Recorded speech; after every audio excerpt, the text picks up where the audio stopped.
We are recording on Friday, August 21st, 2026 at 11:11 a.m. Eastern Time, which I believe 11:11 is a good omen. And as I just told Cliff, the bad omen is I ran to the restroom and my shorts got caught in the handle on the cabinet and ripped clean through it. So not that anybody asked, or I should have said that, but yeah. So I'll do my I try not. I've done 2,121 episodes, and I've learned Whoa. over the years, don't fanboy. I've had on Mike Right. Durant, the Black Hawk Down pilot. I've had on Apollo astronauts, generals, and I've always found like don't fan. Early on, I was like, it's cool to fanboy.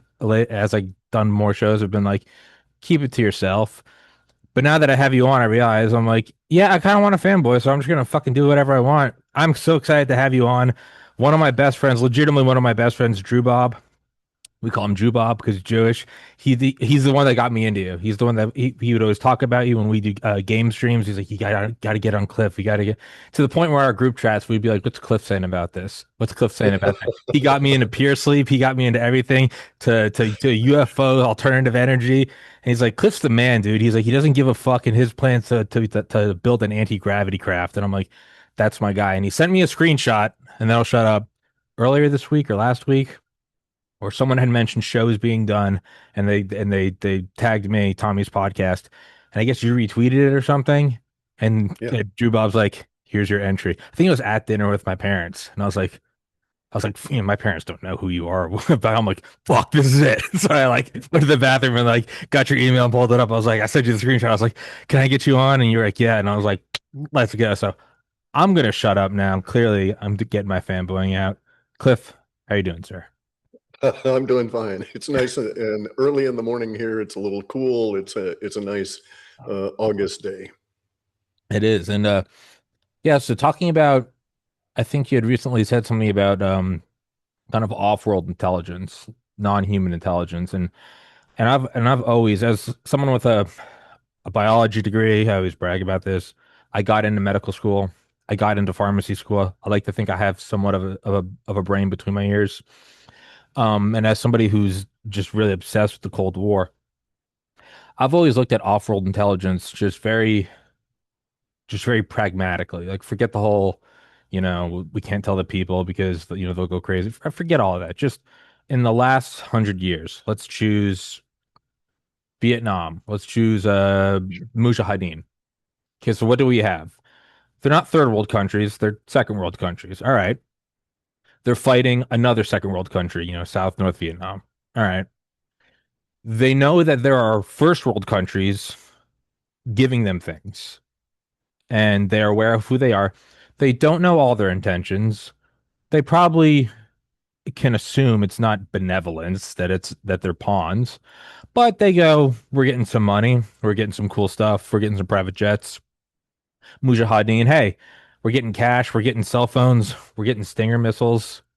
Yeah, all right. Like, I know I'm fighting, but I'm getting this cool shit from these entities. So just that right there, a rice farmer in Vietnam, you know, being read into McNamara's plan to drop ammonia sensors on the Ho Chi Minh Trail.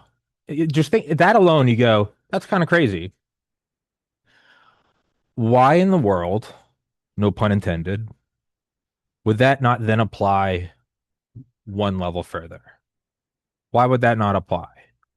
And that's kind of what I wanted to hear your thoughts on, because to me, that's always the most basic explanation. So it does apply, right? And but the implications of it are very far ranging, and most people don't examine out. They don't go very far out in their thinking. And so did the Vietnamese, South or North? I think many of them did, but did the Vietnamese as a whole recognize that it was not second world country versus second world country, but in fact they were just simply the proxy of one first world country attacking it and creating a situation for the benefit of other first worlders? Most likely did not recognize that, being wrapped up in the misery of the war and everything, right? Your vision is limited by what goes on around you locally, preventing you from thinking further on out. We have that issue here across the globe and with all humans. There are certainly humans that are aware of things, are aware of the non-human intelligences that are interacting with us, probably directing much of the activity here, but we can't say how much or quantify it in any way. All we can do is hold in our mind this space that says it's likely that they're fucking with us, Yeah. and just bear that in mind as we go along, right? But it doesn't mean, as you say, that we're going to stop our activity of fighting the second world country in this particular activity, because it's life and death for us in the moment. We just have to be aware that it's not as we're being told. And here's the real wrinkle on all of this. Here is the hidden layer that even maybe some people in government, maybe some people in control do actually consider this, and it freaks them out. And I think I see signs of that freak out occurring. But here's the concept. Off-world intelligences are by their nature expressing consciousness. That consciousness is the universal currency. Or it is the currency of the universe. It is the basic substrate. The self, the bit. No, consciousness, the one, the monad, the only. Yeah, that's what I'm Okay. like Bhagavad Gita, like the I am, the being. No, it's even beyond that. Okay, so here's Okay. what. Okay, so that only goes so far. That's all of these visions, the Gita, Buddhism, all of these things where they do come to the conclusion the monad is all. Stop right there, and they don't really ever consider the other ramifications of it. Like even the physicist Federico. Can't think of his name at the moment. That's doing his consciousness deal. Um, Even he is limited in his thinking about this, because he doesn't understand that you must start at the monad, you must start at the absolute and work your way down. You can't start halfway down and begin reductionism there. You need to start your reductionism at the very top in order to get a holistic, realistic picture. So here's what they are facing, the controllers of this planet, both the non-human as well as the humans. But the humans particularly are blinded to this. So they know, so say that the deep state knows that it's being manipulated by off-world intelligences, and they're fine with it. They're this planet is South Vietnam as far as they're concerned, and that's the first world countries giving them orders. Their issue is that they don't understand the ramifications of anything that's going on at that level. They are assuming everything to be local, so to speak, a local occurrence.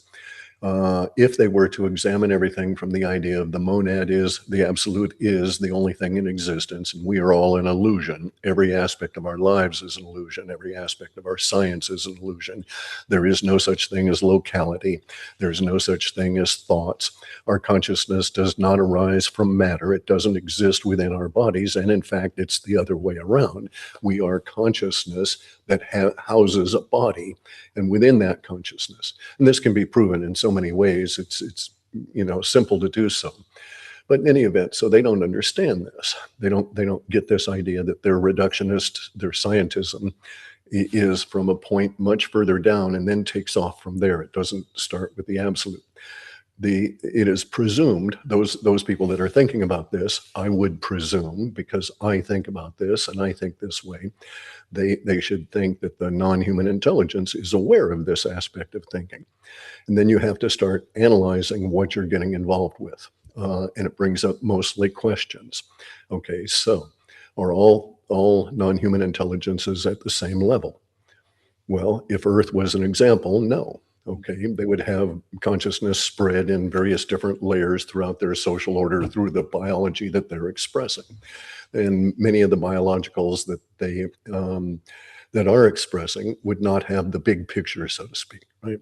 Those that do have the big picture will understand something, that there are within humanity individuals that have the big picture, okay, that have this understanding.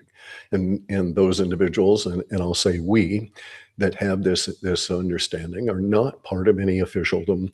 They're not part of any of the control structure. The control structure avoids them, doesn't talk to them, mainly because they can't comprehend what is being said at a base level or even in any of the nuance. But here's the thing. If indeed I'm correct and the non-human intelligence has various layers of conscious awareness and understanding, then it presents us with this particular view that the organization of the non-human intelligence that may be directing things is necessarily not acting in the most enlightened aspect of things, because they will be like us, where it will be the middle bulge of everything that's of the conscious awareness that is in fact directing it all. And so you're, in my opinion, you'll find that the non-human intelligence has a huge task in front of them. And that is that they know, interacting with government, they're interacting with people that are organization mind and can't think their way out of the organization. And so there will be huge limits on what organizational mind is able to absorb and deal with, even though the non-human intelligence on the far side of it is acting outside of the organizational mind. It's acting it's expressing at a level of at least presumed awareness of consciousness to some degree, and a level of nuance beyond ours. And so they are not going to seek to bond themselves to our structures and our government. They will seek us out for two major different reasons. One would be to seek out those individuals that, like themselves, have this awareness of the absolute, the consciousness, and all of that at that level, and have discovered that on their own. And so this will be very exciting to the non-human intelligences. They'll want to talk to the enlightened humans just to get that expression, that flavor of how did this come to you? How did you achieve this state? What was it that happened? Not that it's going to be new or shocking or anything, but it will be pleasing to them to understand this, to be able to harmonize, to empathize with what we've had to go through. And then they will also, unfortunately, those non-human intelligence will also have to interact with the non-aware, the governmental types that are rigid thinkers, where their minds are captured within the framework that has been instilled in them through their schooling and their experience. And they can't step beyond that framework. So the non-human intelligence has two motivations. One is to basically keep us all together and keep us from killing everything and killing ourselves. And then the other one is to explore the similarities. So as someone who's on the consciousness exploration path, I'm quite fascinated with the idea of being able to talk to a non-human intelligence to see how much of my understanding is reflected in their understanding, to see, how smart or how stupid they really are. Just because they're advanced technically doesn't necessarily mean that they're enlightened. We only have to look to the Bible to understand this. If you go into the Old Testament, you find out that these beings that were quite technically astute. So the cherubs, for instance, that word actually translates to mechanical chariot. Okay, that was a description of their individual, like jet ski versions of their spacecraft, the cherub. So it's not a being. All right.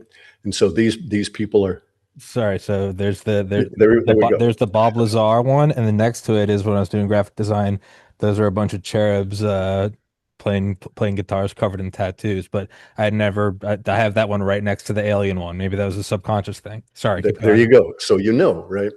And so much of the Old Testament and the Torah, which is the source for it, are mistranslated quite deliberately to create this particular paradigm, and it leaves out much of the mechanical stuff. So, for instance, Moses on the mountain is told to go and hide behind a rock in order that he doesn't get burned by the flames of Yahweh blasting off in his spaceship to get back to the Sky Council. And he does. He hides behind a rock and he looks out, and half of his face is burned. This is explicitly discussing mechanical jet kind of propulsion systems and so forth. And so we have these descriptions throughout the Old Testament, throughout the Torah, and they ultimately come back to beings that are not in any way acting as enlightened beings. These are cruel, malicious, emotion-filled, emotion-dominated beings that can't get out of their own heads and react badly to humans um, without the least provocation. In other words, it was entirely generated in and of themselves. You see many examples of this in the tales in the Bible of the angels being brutal, just coming across people that, didn't instantly bow. And so they wipe out the whole family, leaving one to stand, right? One to tell the tale. And it's because these beings were controlled by their own emotions and are not enlightened, and they're expressing consciousness at that level. And so I would suspect not all aliens are like that. Not all non-human intelligences are like that. Many of them will have gone beyond that to where they can monitor what we call metacognition. And that's where you can monitor your thoughts as they are occurring and edit them as they are arising in your mind. This also means that you can monitor and edit your reaction to your own emotional states, with something we do not see in these gods of the Bible or the gods of the Gita. There's a difference there slightly, because Krishna in the Gita is such a being, is operating in metacognition, and knows this and tells Arjuna that this is the case. But there are times that you just have to go with the flow. You have to accept your situation. And then he goes on to this description of the karma involved in this great battle, where Arjuna has to fight against and kill his cousins. And he's enlightened enough, he doesn't want to do that. He doesn't see the reason for it. And so there are these reasons beyond our ability to think about them that rise up to such great levels that we have to seriously expand our vision out in order to grasp them. That yes, it's an evil thing to kill your cousins, but there are times that it is necessary, and that you will indeed suffer the karma of killing your cousins, but it is again necessary. And the karma that you would acquire by not doing so is, to, if we want to phrase it that way, even worse. And so we get to this understanding that non-human intelligences, many of them, especially at the level that has been presented to humanity so far, are as wrapped up in their karma as we are in ours. But I'm quite convinced that there are non-human intelligences on the other side of that have gotten to the point where their metacognition allows them in real time to deflect their entry into karmic paths that thereafter become sort of like cemented in our reality.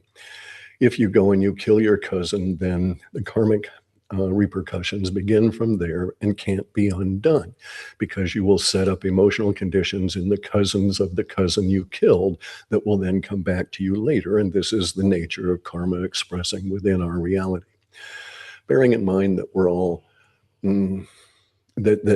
we are within consciousness. So consciousness is not in our body. And we can prove this. There's no point in going into it. But the nature of ourselves is that we are three parts. We have mentation, we have consciousness, and then we have our emotional lives, so to speak. Okay, so, and all of these are within the apparent body, but none of them arise from the body. The body is, in fact, within consciousness. The body is indeed an illusion. And so if you dig deep enough in there, you'll probably come to the same conclusion that the non-human intelligences come to, which is that there is the absolute, everything, the monad, and then there is meaning. And there is nothing else within this universe. And we are living our lives to discover who we are. When we discover who we are, the act of doing that is where meaning comes into your life, and you express that meaning. You feel the meaning. Okay, so you're actually having an emotional response in your emotional body to this level of understanding, and you're coming into this concept of meaning. And that gives you your sense of who you are over time. And this is really your only purpose. So your purpose in life is to go through and deal with all of your karma and all of the petty little shit that is involved in this reality. But your purpose in your life is to discover who you are, which you do so through the meaning that is presented to your life by all the circumstances that have arisen to get us to this point. And most people feel the meaning, they respond to the meaning, but they don't think about the meaning. They don't examine their own lives in relation to the meaning.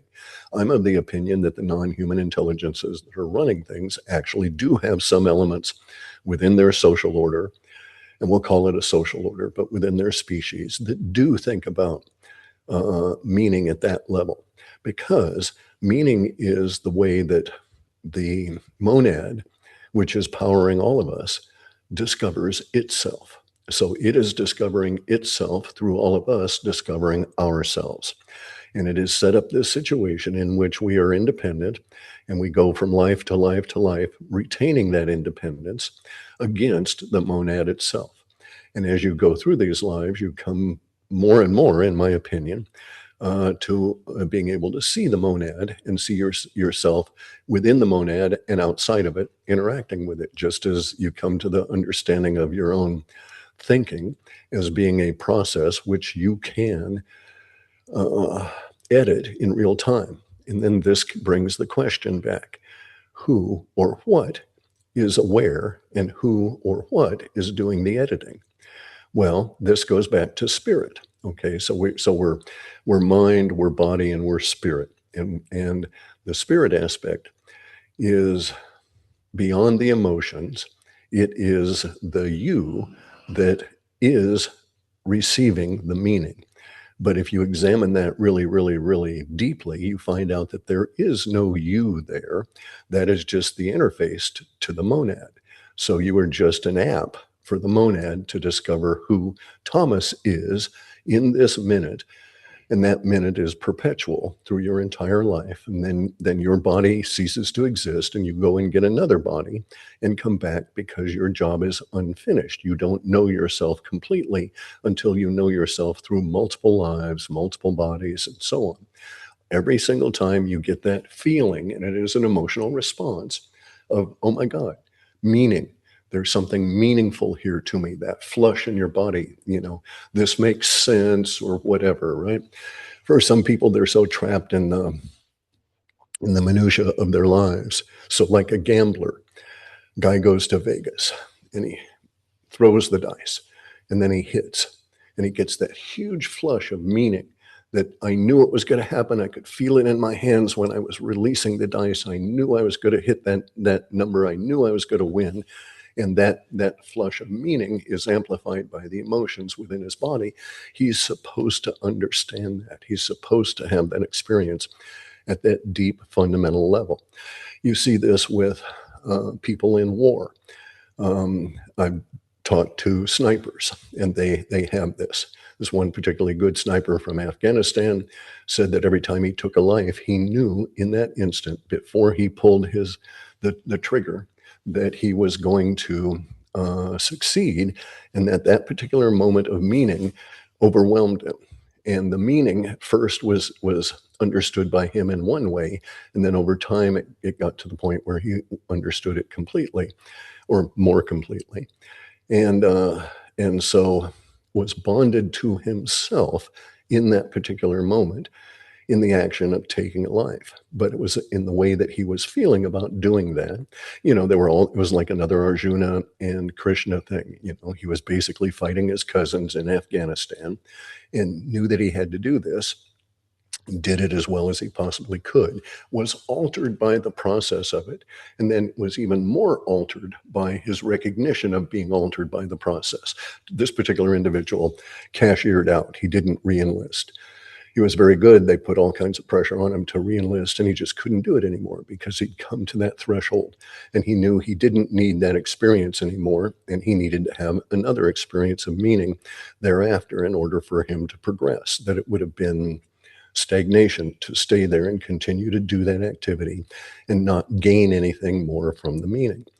And in my opinion, this is a path that we're all on, to be able to understand ourselves within that meaning, which of course reflects back to and gives the monad its understanding of itself by way of understanding ourselves. So the monad does not care. So I don't buy into the idea of millions of multiple universes and diverse paths and timelines or all of that horseshit that you get out of the both the UFO and the woo-woo and the conspiracy worlds, right? Out of all three. I don't buy into it. It's a non sequitur. It just does not add up with our experience here. And that our experience here is basically focused on our interaction through our lives with this concept of meaning and how we defined it and what it does to us. I will postulate that no one, no human, could have meaning occur in their lives without being changed by it. And that this is a fundamental aspect of our reality and a fundamental aspect of our lives is that whenever we get to that point of meaning, then we are changed. And that change is part of the point of our existence. And so the non-human intelligences, in my opinion, there will be some of maybe it's their deep thinkers. Maybe they're as goofy as humanity in terms of how they're organized, right? And their organization is such, it doesn't pay attention to their deep thinkers, really. But there will be some within their social order that will sit there and puzzle and postulate and ponder all about the meaning within their lives. And then they'll extend that to the meaning in everybody else's lives. I think there are those non-human intelligences. I think they monitor us. I think we're on the cusp of this level of awareness that's spreading. And the complexity of the world in which we live, or the reality in which we share, is such that that every time I have meaning enter in my life and I cogitate on it, as with everybody else, that increases the potential for meaning in everyone's life. And it also elevates everybody's interaction with their own meaning in their lives. Most people don't get the chance to think about it. They're so subsumed with their individual lives. So the woman with the children will do something with one of her kids, present them with a toy or an interaction at breakfast or something, and will be hit by a flash of meaning, that feeling within her that, oh my God, she actually was able to communicate this meaning to that child and got the reflection back from it. And then, because of the pressure of her life, she'll just have to put that thought aside and go on, get them off to school, et cetera, right? She doesn't have the freedom to examine. Now, I had the freedom because I chose to do meditation in two different forms. Zazen, which is the formalized sitting meditation, but I've also chosen to do what's called Vipassana, which is householder's meditation, which is basically a 24/7 kind of a thing, where you examine your life in detail as it's occurring. And that has Mindfulness. worked over these years, right? It's brought me a level of cogent, conscious awareness of myself within this reality. And it doesn't mean I don't fuck up, doesn't mean I don't make mistakes, but it does mean that I am aware of the mistakes as I'm making them. And I edit them frequently when I catch it early enough. And so I'm on this path. So I'm doing better than the me that was, 20 years younger, that sort of thing. And every day brings a little bit more increasing level of awareness. And that's really where we're headed. Our issue at the moment relative to the non-human intelligence is that the we have many issues, but some of the major ones include the idea that those humans that think themselves in control of the species don't want to release this information because it instantly makes them not in control. And they can't handle that idea. They can't handle the idea that they too are pawns. Some may be able to. Trump may know, and I think he would be cool with it, right? He would understand, know his role in what has to be done and do it very well. But a lot of people can't. They're just going to go crazy thinking that they're not in control. Number one, I will join your cult if you ever start one. I'm too ornery. I'm a pirate. I don't want the call.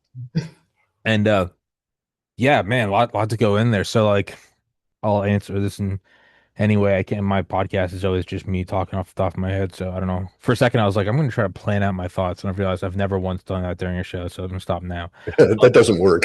That doesn't work. Doesn't work. Um, Now, do you know the why it doesn't work?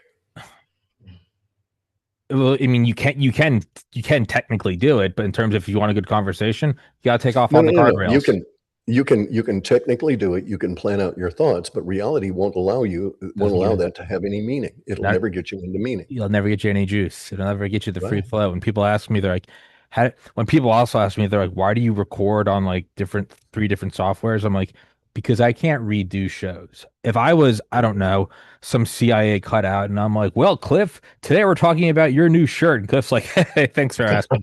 If the camera didn't work, we could go, let's redo that.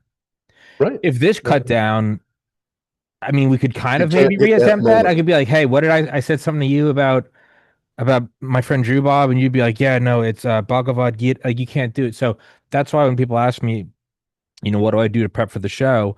Uh, I always say the same thing. 8 hours to sleep, 15 minutes of exercise, 30 minutes of meditation and or prayer. Normally take a shower. Today I didn't because I'm a pig.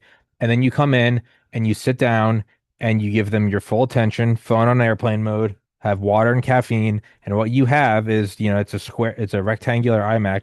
What it is it's a canvas and you let it run.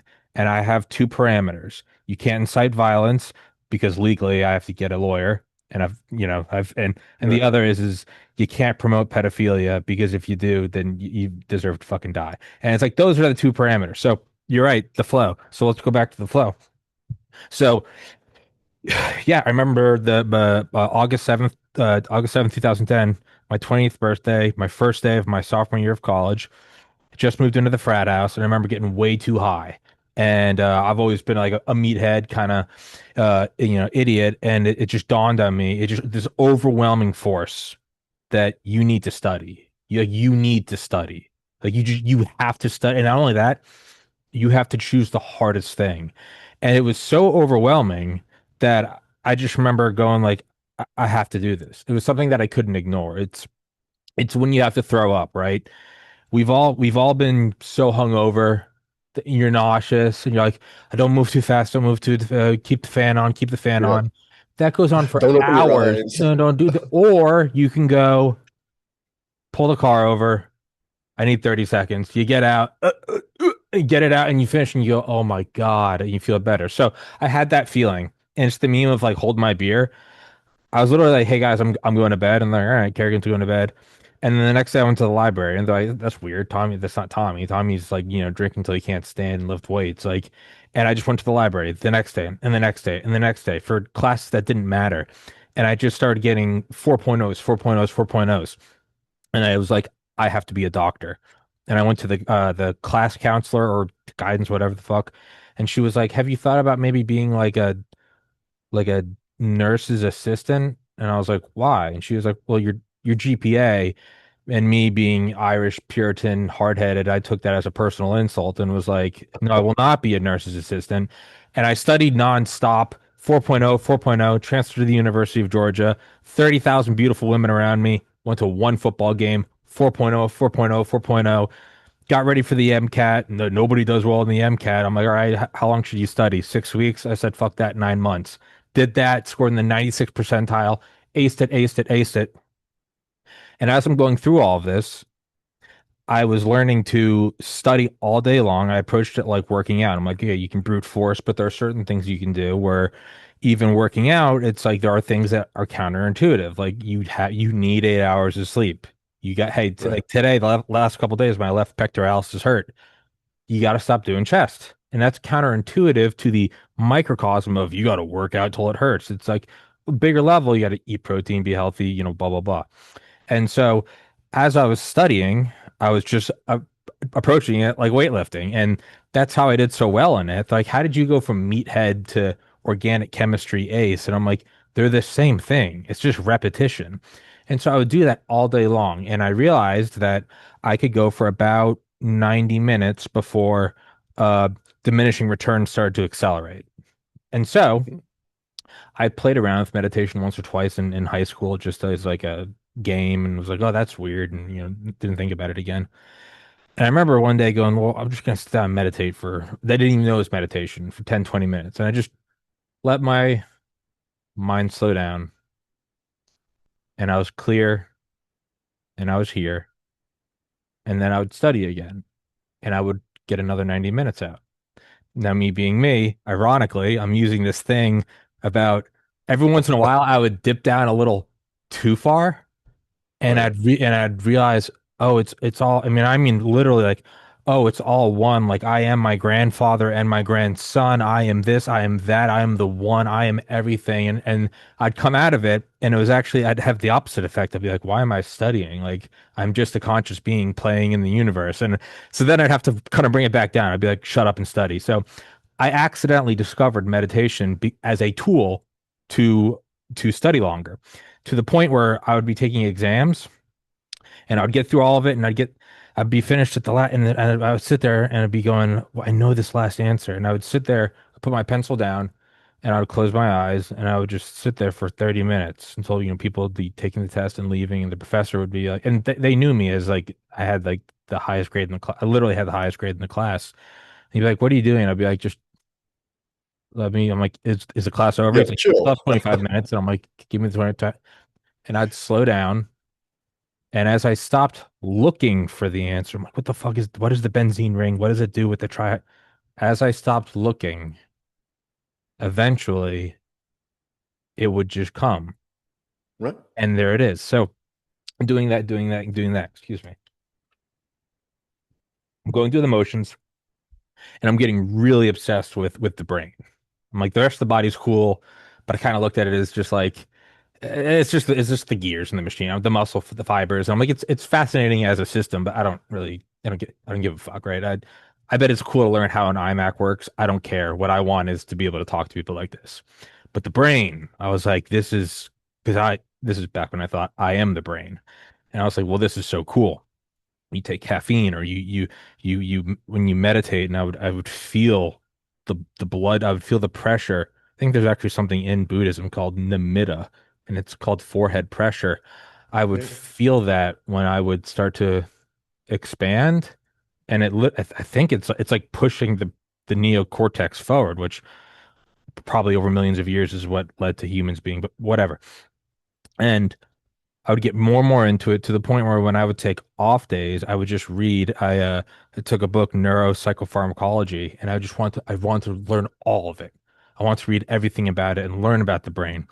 And I would learn about the brain and I would learn about the chemicals you could take for the brain, not just things like caffeine and Adderall, but what are the building blocks? Let's go back to the biceps. What are the building blocks? Phosphatidylcholine, phosphatidylserine, ginkgo biloba, vinpocetine, huperzine A, bacopa monera, all these things, the structures.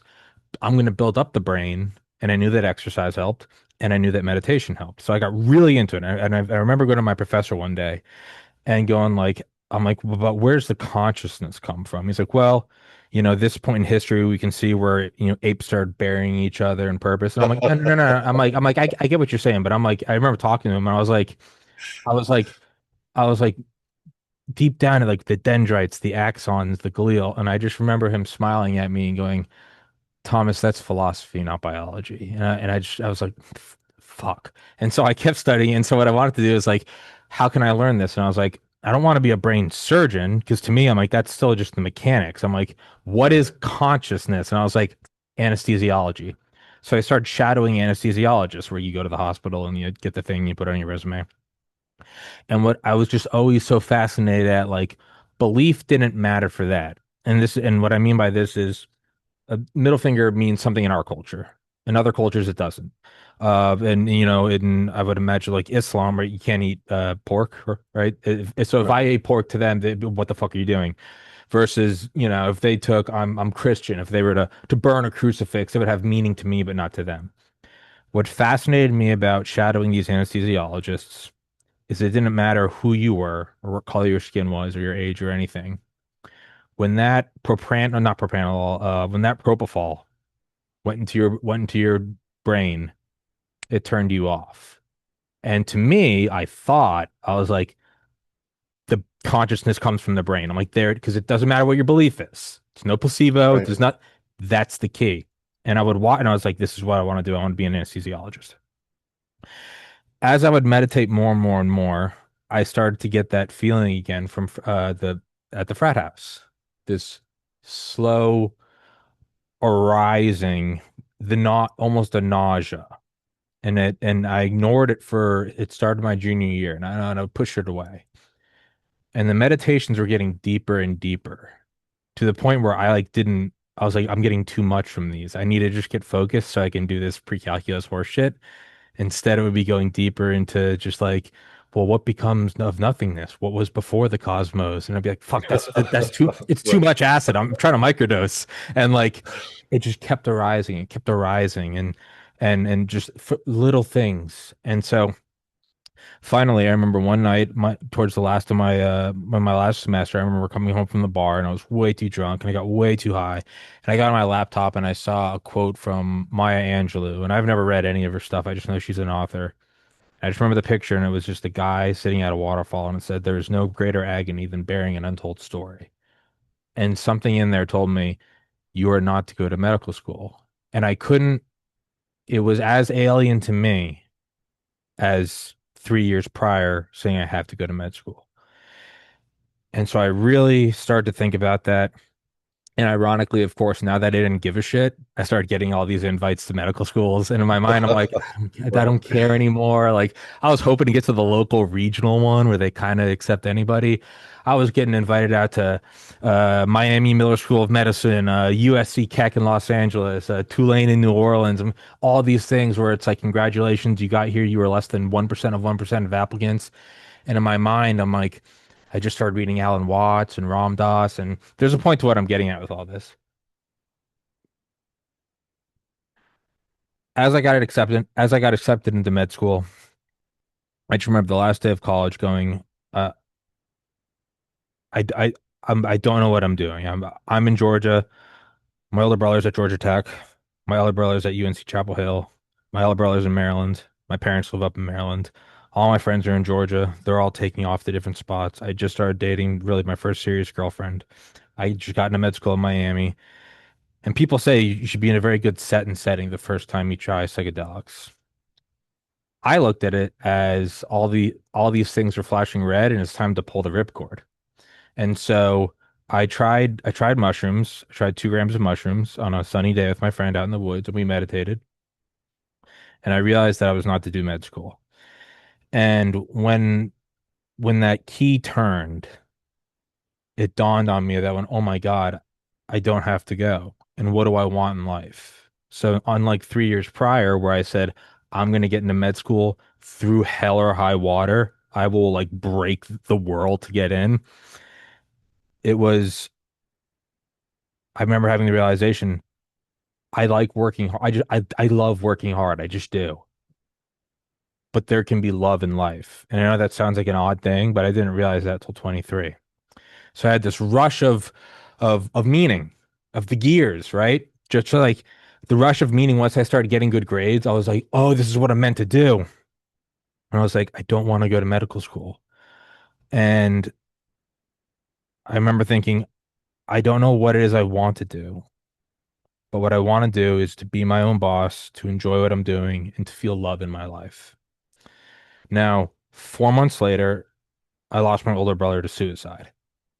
And I just spiraled for years. But I look back at that. I don't think I was ever supposed to be a doctor. I also think I was supposed to lose my brother to suicide. I think that was the course that I was supposed to take. And I remember about 2 years after, I was debating taking my own life. And I decided, well, if taking your own life, I'm like, that's the craziest drug you can ever do because no one knows what's on the other side. And so, and it's not an exaggeration, I ate 38 grams of dried mushrooms, not 3.8, 38, and I took 1200 micrograms of acid. And it was like, if I can handle this, then I can handle suicide. Right? Right? And people when I tell Been that to there. people, they go, "No, I think you meant an eighth." And I went, "No, no, no. 38 grams. It was more than an Yeah. ounce, and 1250 micrograms of LSD." And I don't remember most of the come up. I remember, kind of becoming immobile, as Terrence McKenna would say. He's like, you take 2 grams, you giggle. You take 5 grams, you realize we're all just loving each other. You take 9 grams, and that's when you invent religion. So I'm at 38, and I'm laying there. You're a floor hugger. Yeah. Um, At the time, actually, I had a waterbed, so I'm on the waterbed, and um, I just remember vividly. It came to me and it said like you can commit suicide, like you can. You're allowed to tap out. You will have to repeat the course. Right. And none of this was even about the other stuff, like you're gonna hurt your parents. It was just it was much more. It was like the universe, God, whoever knew that I was like not bluffing. And so kind of like I just remember sitting there and I can vividly remember it. And it's like you can do this if you want, but you're gonna repeat the course. And so I thought, okay, now what if I don't repeat the what if I don't want to repeat the course? What do I have to do? And the first thing that came to me, it said, well, you're gonna move home. And I didn't want to move home. I was 24, no, I was 26. I don't want to move home. You move out when you're 18. I'm not moving home. And my parents lived in Maryland. I lived in Georgia. It's not like I was nearby my friends. I would be gone. Okay. What else? You're gonna lose you're gonna lose your girlfriend. Now, why is that a big thing? I was a voluntary celibate till I was 23, not for religious reasons. I just truly wanted to find love. And that's Right. I'm more open. I talk more openly about my brother killing himself than I do this on the podcast.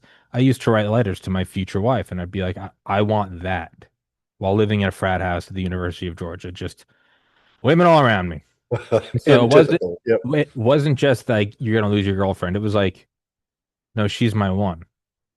It was you're gonna move home, you're gonna lose her, and you're gonna be at home for a long, long time, and you might even fail there. But this is what you have to do if you want to go forward. And I remember thinking, it was kind of like a lazy thing. I was like, well, I don't want to repeat the course. Like, 'cause I took pre-calculus 4 times in college with true fail 3 times. And finally, the third time, my professor goes, dude, you have to take this class if you want to get into med school. And yeah, you're Right. right. So I got an A. So the next day, I called my mom and I knew I'd set things in motion that could no longer be undone. Said, Mom, I need help. I need to move home, which meant it's all fucked. I'm over. So my mom and dad are on a plane that day, and I'm changing my mind. I'm just thinking, no, it's over. I come move home. I think I'm going to be home for 3 weeks. I stay home for 5 years, and eventually, through a bunch of different things, start this podcast, and it's helped me learn whatever. But my point in all this, my own rambling, is saying that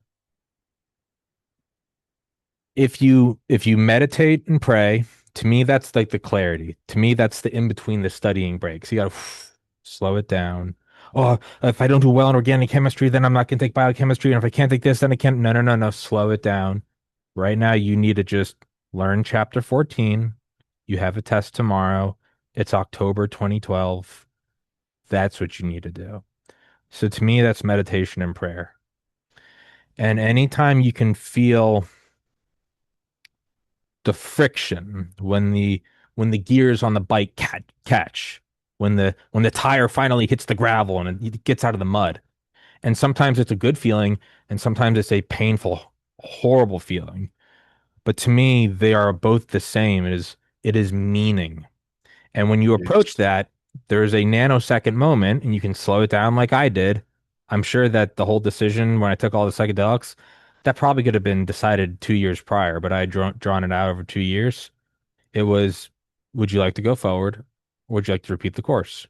And I have found, even through the podcast early on, that don't repeat the course. For me personally, I have found don't repeat the course, don't avoid the course, go forward with the friction. And as you do, you become more aware, you become more grateful. And it has less to do with money. It has less to do with how new is my iPhone. It really is independent of all technology. And so what I think is that there are probably versions of Tommy that went to med school. Now let's extrapolate that 1,000 generations. And they're using antigravitics and element 115 and fucking Flyner, and they're doing all that. But what they really are still doing is they're just stuck in that I want to ace the class, I want to ace the class. I think that there are probably beings in that milieu that have woken up, and in much in the same way, like I interview a lot of Delta Force guys, they have the IR strobes because, we're killing farmers who don't have IR, so they can tell who's who. I think that as you awaken, and I'm not egotistical enough to say I'm awakened, which maybe means is the op. I don't know if that's the irony there, but I think that's what you see is the IR strobes, or you turn on the thermal, and then you can see all the soldiers moving and what you thought was just a dark forest.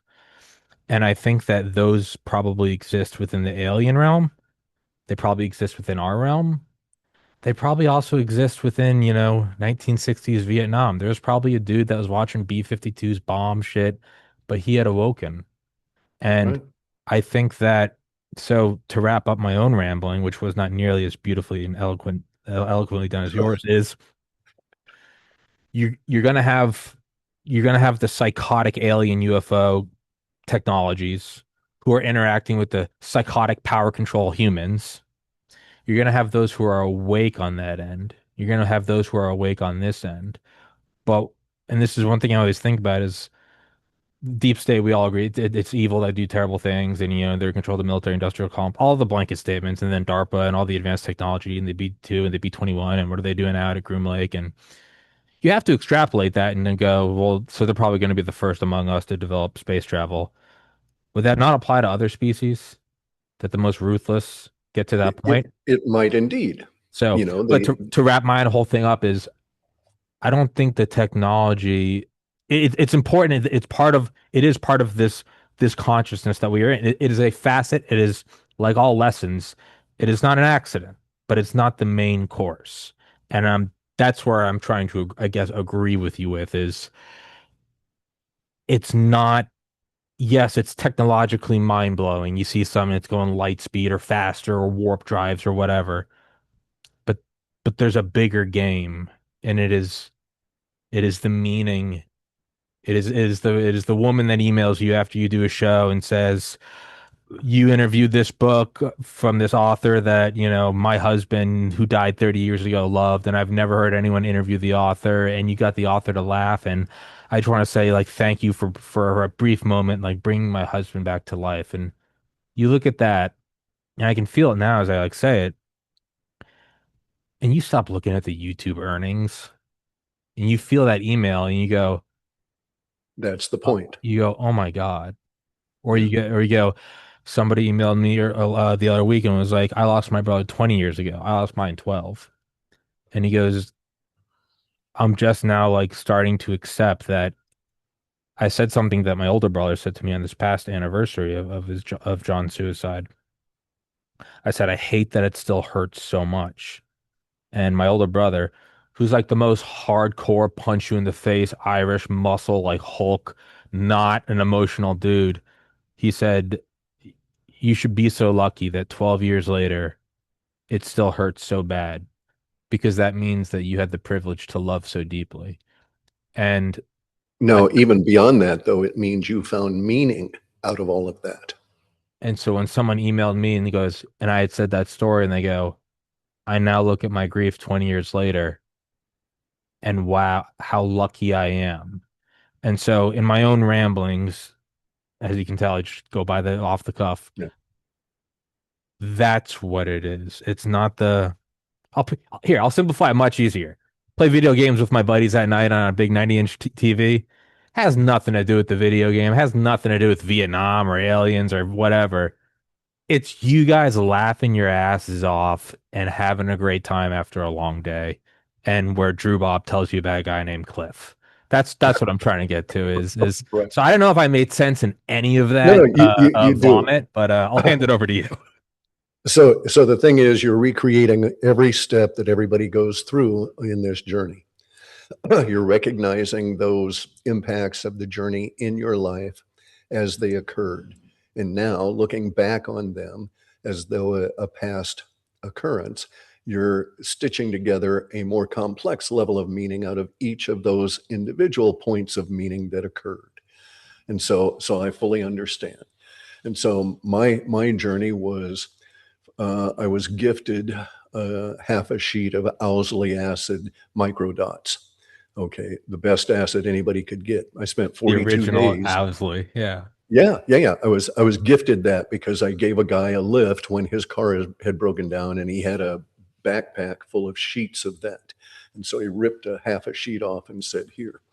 And so I spent 42 days on acid. Every time I came down, I'd eat and then I'd go back up again. Yeah. It was the cleanest experience ever. Ram Dass But I find style.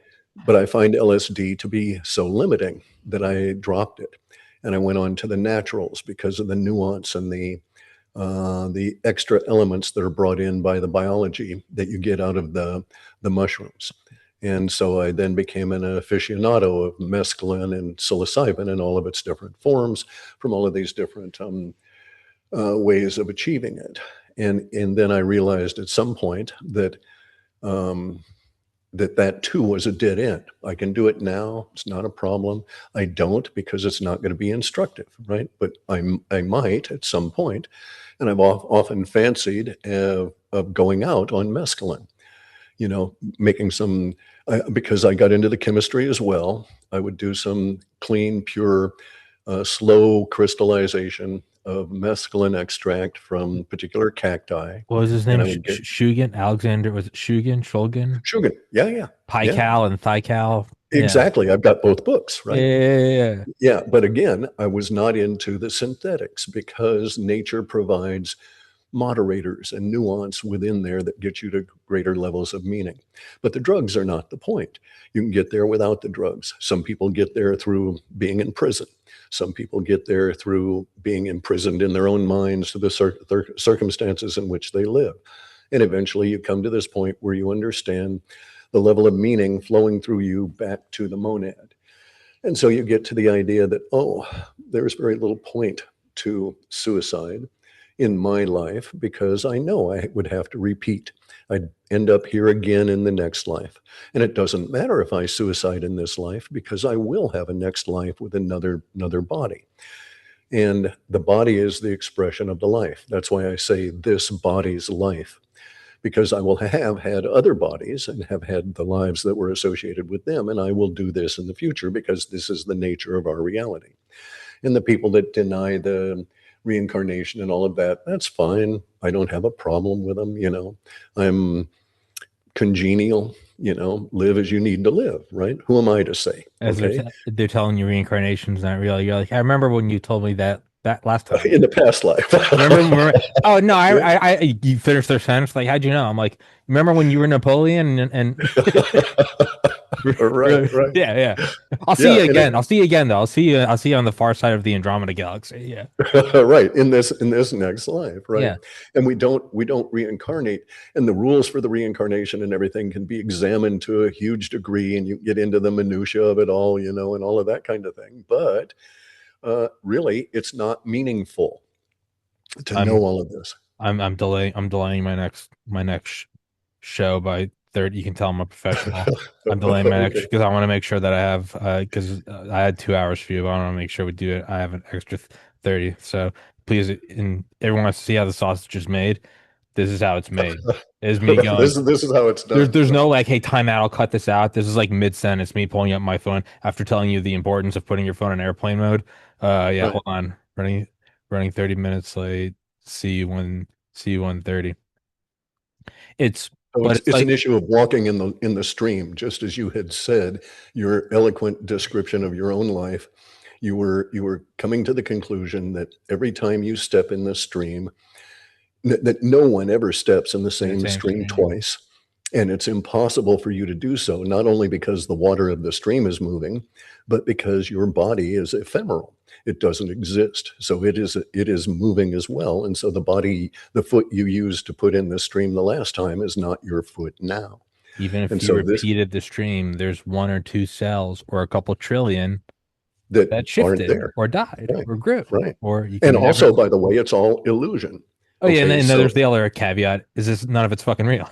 That's the exactly, that's the little exactly. It asterisk. only It's exists in our minds. And it's we sorry, and I so interrupted you, but go back to the drugs because so I talk about how important psychedelics are in my life. yeah. Did them the day I graduated, so that was December 13th, December 16th, 2013. I did them on the 1 year anniversary of my brother's suicide. I figured, why not? People look at me now and go, why would you do that? And I was like, I don't know, just I want to You say felt the need. You I, felt there was meaning there.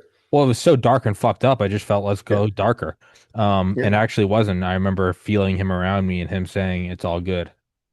And so, and then the third time I did it was uh June 23rd, 2016, and that's when I took the overwhelming amount, and I couldn't. I just remember writing down C well. Actually, that's very ironic. Cliff. I wrote down CLYF. Choose love, you fuck. Because I decided that I actually wrote. I'll send it to you. I actually wrote a trip report, like a 90-page trip report after, and it came down to I boiled it all down to choose love, you fuck, and it went from like ancient man to the stars. It was like you can choose one or the other. You can do it with love or you can do it with fear, but it was choose love, you fuck. It probably should have been instead of fear. But when people ask me, they're like, oh, so how important are these psychedelics? I have not done them since June 23rd, 2016. I don't feel they would do anything for me. And it's, I Right. believe what Ram Dass said, and I apologize for interrupting you, but he goes, the Bible, the wedding feast. He goes, you can go to the wedding if you're uninvited. You can sneak in, enjoy the food, the fire, but eventually you will be thrown out of the tent and there will be great gnashing of teeth. And he goes, that's LSD and psilocybin. You can get there. You can get there. You can go up and go, oh my God, I see it all. But eventually he goes, all right. You have to come back. And you go, well, how can I get back to that point? And that's the long work of going, It's oh, called the long walk. I haven't heard that. Yeah. In Okay. Vipassana meditation, you're a householder, you're sweeping, I'm wiping the counter or whatever. And the saying is, it is only to the outsider observing the householder in his duties that believes the householder is captivated by his duties, right? Doesn't exist. So as you're doing all of that, you're in a process of active meditation. And I've done the really rough sit seiza 12 hours kind of meditation, right? Zen meditation where you're in with a group in a dojo and they come and they walk you on the The, back with a stick, yeah, right, to get your attention, to bring you back to the moment, all of that. And I've done that repeatedly. I did all of that. I started in on that concurrent with still taking psychedelics, but the amount of psychedelics I've taken, especially the psilocybin and the mescaline, extends for years. I could not, I'd have to, I could, but I'd have to sit down and take a lot of time to figure out exactly how many episodes I actually had, right? sure. So, but here's some things about this. Turns out that now scientists are saying psilocybin is the route to anti-aging, that there's so many different anti-aging drugs within psilocybin mushrooms that we've overlooked all these years that we're just flabbergasted. And they're coming up with all kinds of new products and processes basically off of the psilocybin and its effective moderating molecules, and that indeed they're anti-aging. And I think that of myself, that I've taken so many that I've somehow stopped or unwound my aging clock. And so I'm 73 now, but I can anticipate living another 70 years.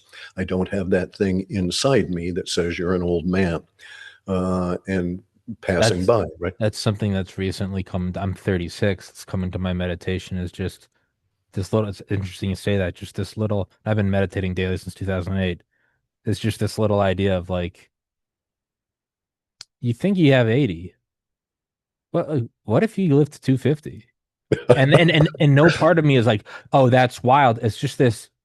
It's this natural thought of like, what if I do? And then the next thought occurs, what the fuck am I going to do? Well, and then you go, I have all this time, and Right. to me, I go, I get so excited about. I'm sober 2.5 years. I go. I want to get even better at this. I want to get, I want to walk that path even, go to better. Fuck, dude, I'm 36 years old. I live in downtown. You know, I can talk to people. I can talk to women. My favorite fucking thing, I'm out cold by 8 p.m. I'm Same up here. sunrise. I get Yep. up, 110 push-ups, 23 pull-ups, do it twice, lift weights, come up and She's I'm wide awake. Call my mom for 5 minutes because I love my mom. And then I take a shower. I meditate. I meditate on that chair.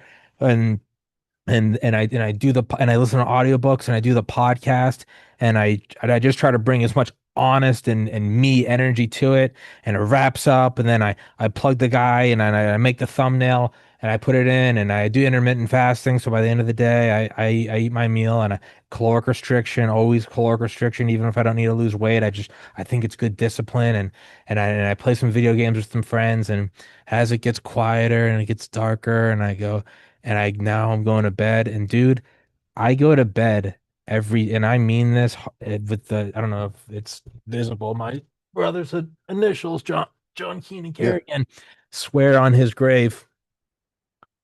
I go to bed 99 out of 100 times, and I mean this with the same excitement that 10-year-old me went to bed on Christmas Eve with. And I mean that Yeah. you pass a lie detector. I do It's not doubt you a minute. it's I'm psyched to have you on. Yeah. Like more than normal. Yeah, I still get jacked up for guests, you know. I've had on Roseanne Barr. I'm like, oh, this is gonna be fucking sick. But just the process itself. I go, I lay down at night and I go, I can't fucking wait to wake up. I can't wait to see that dark, inky sky, to go hit the gym, to see it come over the horizon. I can't wait. I'm reading an audiobook right now about DARPA, and it's called The Imagineers of War by Sharon Weinberger. And there's this crazy guy named Nicholas Christophilus, and what is he going to do next? And oh my God, and then I'm going to do this, and I'm going to put on a clean shirt, and I'm going to do all this stuff, and I'm going to talk, and and it's I can't fake it. And to me, I'm like, this is the long walk to, oh, you used to have to get really fucked up on a Friday after a long week of class because work sucks and you get drunk and I'm here and I'm alive and in the moment. And I don't do any of that. But what's happening is my existence itself is slowly becoming that energy of Friday night when you're 22 and you just got the Right. beer and you just turn on the music and you and your buddies are hanging out. And even before you have that first sip, you feel intoxicated. I think Terrence McKenna said temporal backwash, where you can Yeah. feel a trip before you take the acid. You feel it as soon as you put it in your mouth, He right? would say sometimes for a big one, It'd be the day before. you would feel it before you even knew you had it. Like Yeah. let's say somebody gave you the sheet, Yeah. and dude, I feel that it's not as strong. It's not as like psychedelic yet, but I can. So what the fuck am I gonna do for 250 years? Dude, I can feel it every day. I, more and Okay, more. so I don't even we want to know what say, you're going to do, though, is the sages have told us, and they tell us in these yeah, sayings. sorry if I keep What you're just, interrupting you. Sorry, I get yeah, excited. and that's Yeah, fine. yeah. But they tell us that you're going to take this long walk. So you're going to take this long 250-year walk, and then you have to stop and ask yourself, and then you'll know the answer instantly. What are you walking to? What are you attempting to find? Will you find it when you're there? And of course, you have it now Yeah, every step of the walk, and I'm here. you're attempting to walk to yourself, right? To meaning within yourself. That's the only purpose of these lives. And when you pass and you go into get a new life, you have to rediscover this all over again. As you get through these lives, you get better and better at them. There is less that is withheld from you from life to life to life. And then perhaps you might get into the situation in which I find myself, where I have memories that exist before I was in this body.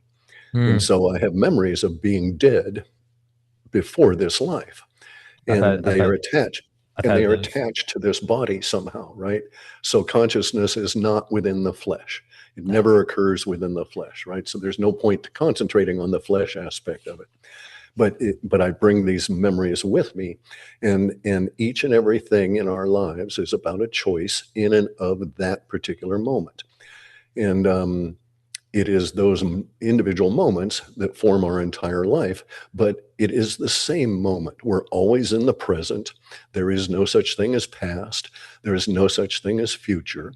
And so you're just making choice after choice after choice, but it's basically the same choice putting you on that same path to the discovery of to the experience of yourself, because it is not you that discovers yourself. It is the monad discovering you meaning for itself as you experience that meaning within yourself, which is a little complicated, but not too bad, I was right? gonna say you might And laugh. so we are all feeling for the monad, that because it needs us to do that.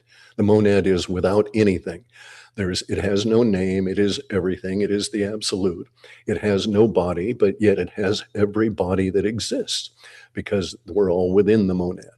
And so you get really deep with this stuff, and you start reading all of the everything that everybody has ever spewed out, attempting to explain this to themselves, and in the process, they're thinking they're explaining it to others.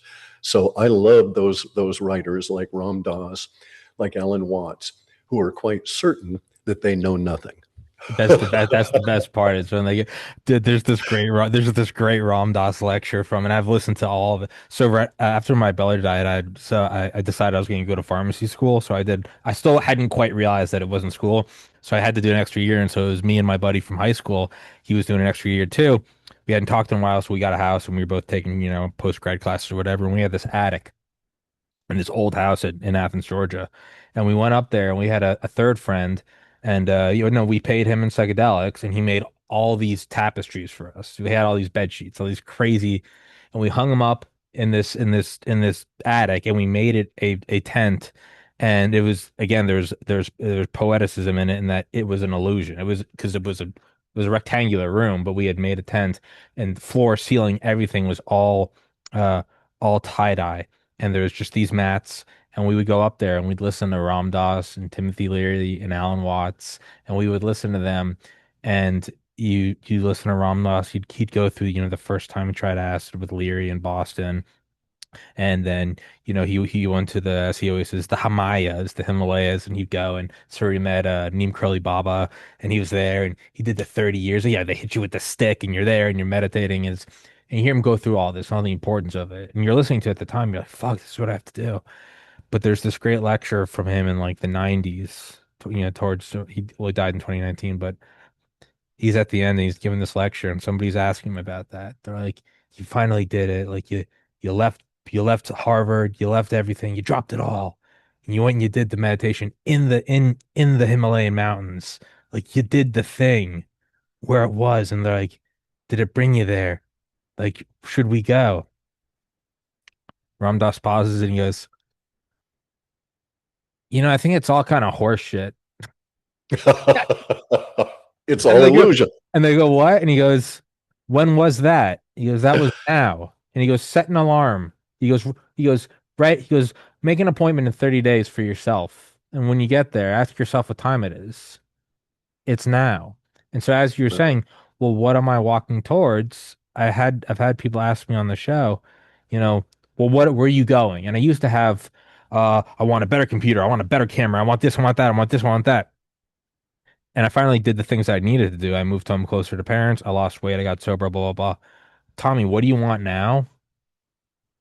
I want to be able to do what I'm doing today, tomorrow. What else do you want? Nothing. I want this. So what am I walking towards? I'm walking towards now. I'm watching the best movie I've ever seen every day. And every night I get amnesia and I get to watch it again. And I mean, like you said, you can feel it in your body.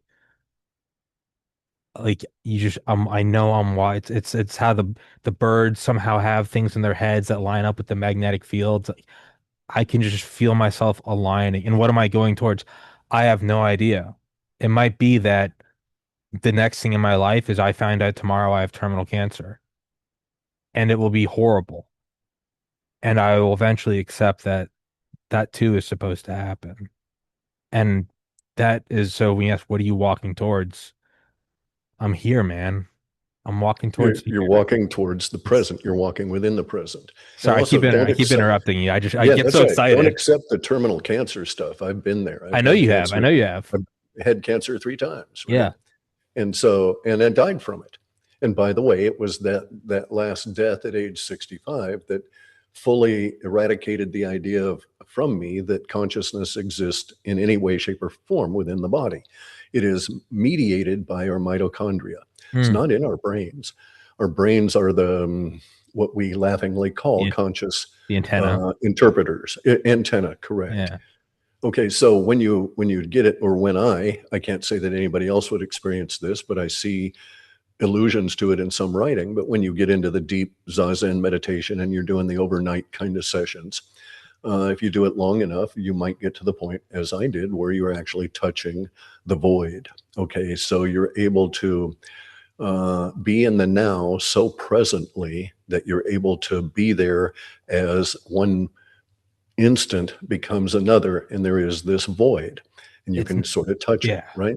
You can't even put And it into words. I've been there a correct, couple. I've been that's there a the thing. couple times. It's There is no word, there is no real language for it. The best we can do is to try and bring it into this 3D reality and use some kind of an analog, and that doesn't capture what happens.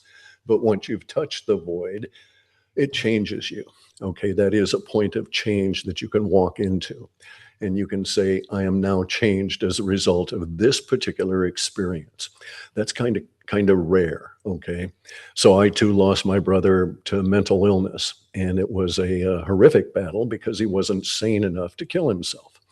And so he had to die slowly and all of this. And the whole family disintegrated around it. And I can, watched him. may I ask of what, or would you rather have private?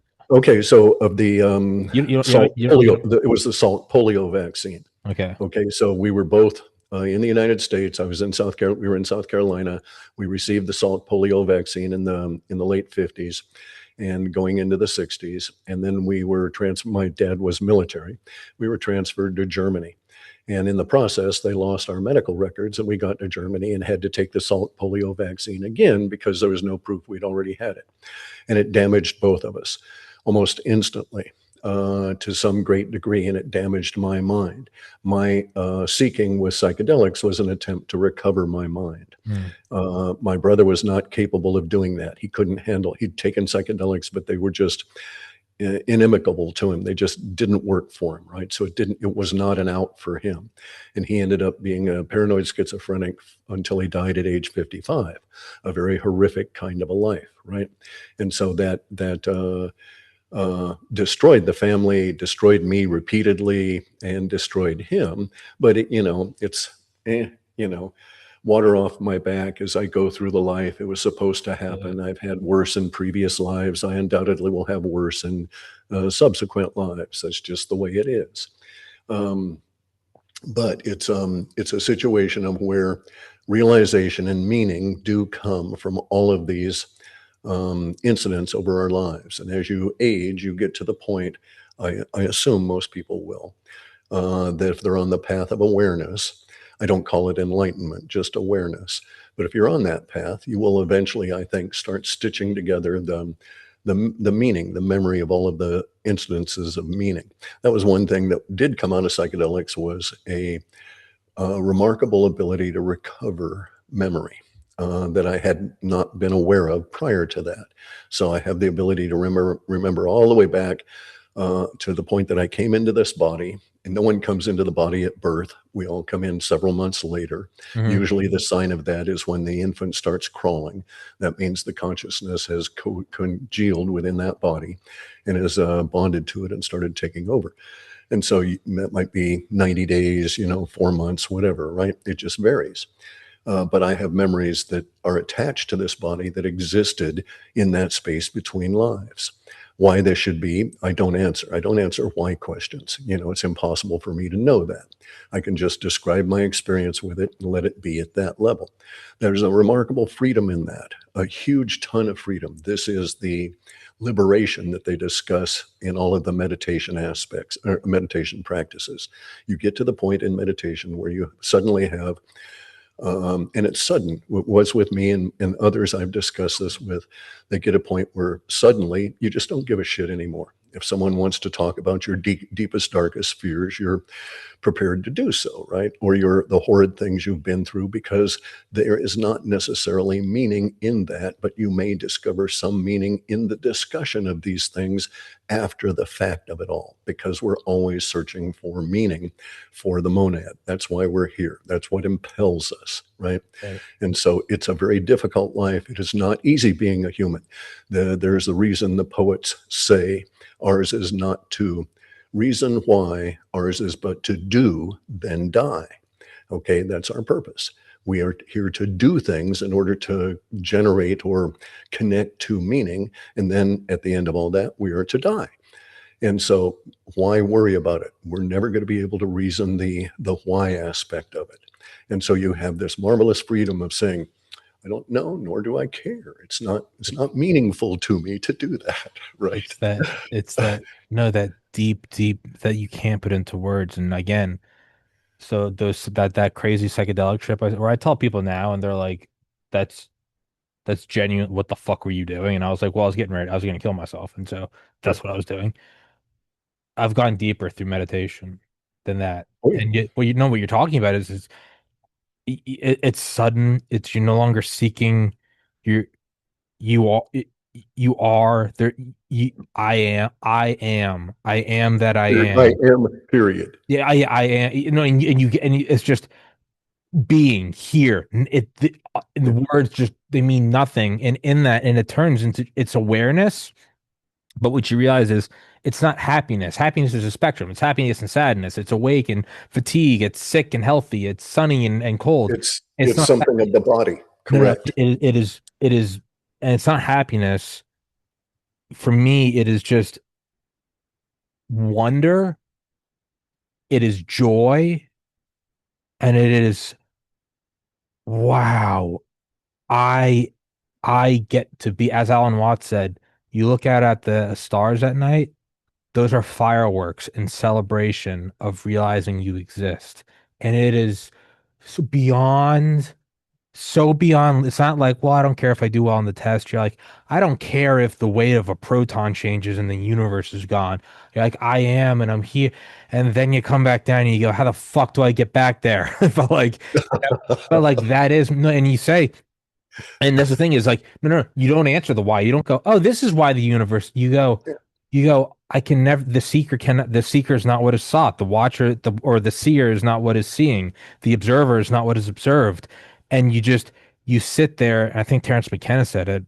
He was part of it is realizing that it doesn't wrap up. He goes, you sit with the messiness, all the loose ends, all the unfinished things, And you're calm with it. You and don't care. it's and you don't look at it as well. I didn't get to finish all of it. You go, no, those were all part of the path, and it's so easy now, 12 years later, to talk about the lessons I learned from losing my brother. I got on, and I know you as well. I'm not making light of it. I mean, you said it disintegrated your family. I remember my dad said the next day. He goes, these things destroy families, and I will not let it destroy ours. And to my father's credit, he didn't let it. He held us Right. together in that brute force Irish way. But we stayed together, and now we all live together. We're much closer, and it's beautiful. But I'm not making light of that. But when you're there, and it's just being, you are okay with not knowing because there's nothing to you just are, and it is so. I mean, you get light, it's like static. You don't have fingers and toes. You're a sphere of consciousness, but not even that, because that's still an idea.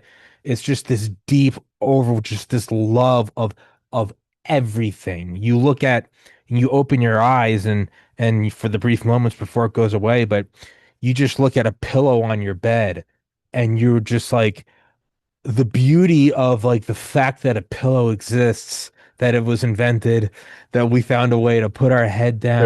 Everything is perfect. You go to, oh, it's perfect. And you go to the bathroom and you turn a faucet, and is that clean, drinkable water? Oh my God. And like, you know, you start looking around, you go, I have vertical walls. Most people live in caves. And Right, then you right. go, and then here's the wildest thing is in college when I have roommates, I would feel, I would feel their consciousness. I would feel, oh, that guy's doing good. I would feel my friend Bart. I'd go, something's up with Bart. And you don't go wake him up because then you come across as a psychopath. Like, hey, I Right. felt you, brother. These old psychos, these Yeah, old what the they pull out they pull out a shotgun on waking and what you doing? But you right. talk to Bart later in the day, you go, hey, what's up, man?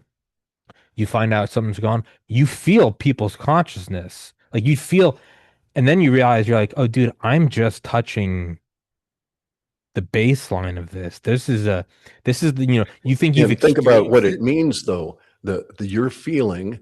And so obviously your consciousness is not bounded by your body. Obviously, your consciousness has the ability to receive and send because others are sending to you. Obviously, therefore, all consciousness exists at the same level and the same substrate, so to speak, and can intercommunicate, You raised not yourself. necessarily with humans. You're Right. raising everyone. Right. And I never say people raise their consciousness, right? Because you cannot alter consciousness because that is a gift from the monad. You It can't change it. You can't do anything to it. The only it thing you can alter is your awareness and your experience of it. And becoming aware of your experience is what usually people refer to as raising their consciousness, it's a but they're not. limitation of words. Yeah, no, it's Correct. Correct. I And a know limitation of thought, yeah. right? I'm just sorry. I'm just getting so excited, but that's I always think about like the JFK. Don't ask for easier lives. Ask to be stronger men or something. And I remember Right. breaking that down in my mind. I'm like, that's asking for the same thing. Instead of going, don't ask for 5 pound dumbbells. Ask for biceps to pick up 20 pound dumbbells. I'm like, yeah, but you're still asking for the same thing. You're just less strength. So then I went. Right. Well, then no. No, JFK. Sorry, you're wrong. You're a good guy, but it's not stronger men. Oh, I want the I want the courage to be a stronger. I'm like, well, no, I'm still asking for an amplifier, an enhancer. Okay, well then give me the understanding that what I'm There doing you is go. important, and then Recognition. but then even that goes away, and you go. Finally, I boil it down to what is the only thing I can ask for? Awareness. You Correct. don't wake up in the morning. You don't go, and it's time to get up. Sometimes you do, and it's weird, but you just you just wake up. That's that's meditation. Is And all of a if you sudden have you go, awareness, you get up then and you do stuff. and then you decide what am I going to do with it. And one thing you can do is just go, I'm just going to have fun, which is great. Another thing you can do, and you don't have to. And here's the big one: is what I found is you don't have to, but what you can do is try to help others. Now you don't have to do that. There's no you must help So, others. so we can simplify a lot of this and just say that when you wake up, the only thing you can do, the only thing you have any aspect of control over is what level of challenge you seek. And so, Hmm. trying to help others is a challenge. Can I achieve that? Can I overcome the limitations in this particular moment of this particular now and aid these people? And if I do so, will they actually be served? Because many times it's not wise to aid people. You need to let them experience their own karmic You don't. repercussions from their own choices, right? And Correct. perhaps the best you can do is simply point out to them, and it may seem mean and cruel at the time, this too arises from your choice. Right. So your misery of the moment arose from your own choice. And you are choosing to be to suffer. Okay. You will still experience the pain, but it's your mind that chooses to turn that pain into suffering. And so it's your choice in all of these things.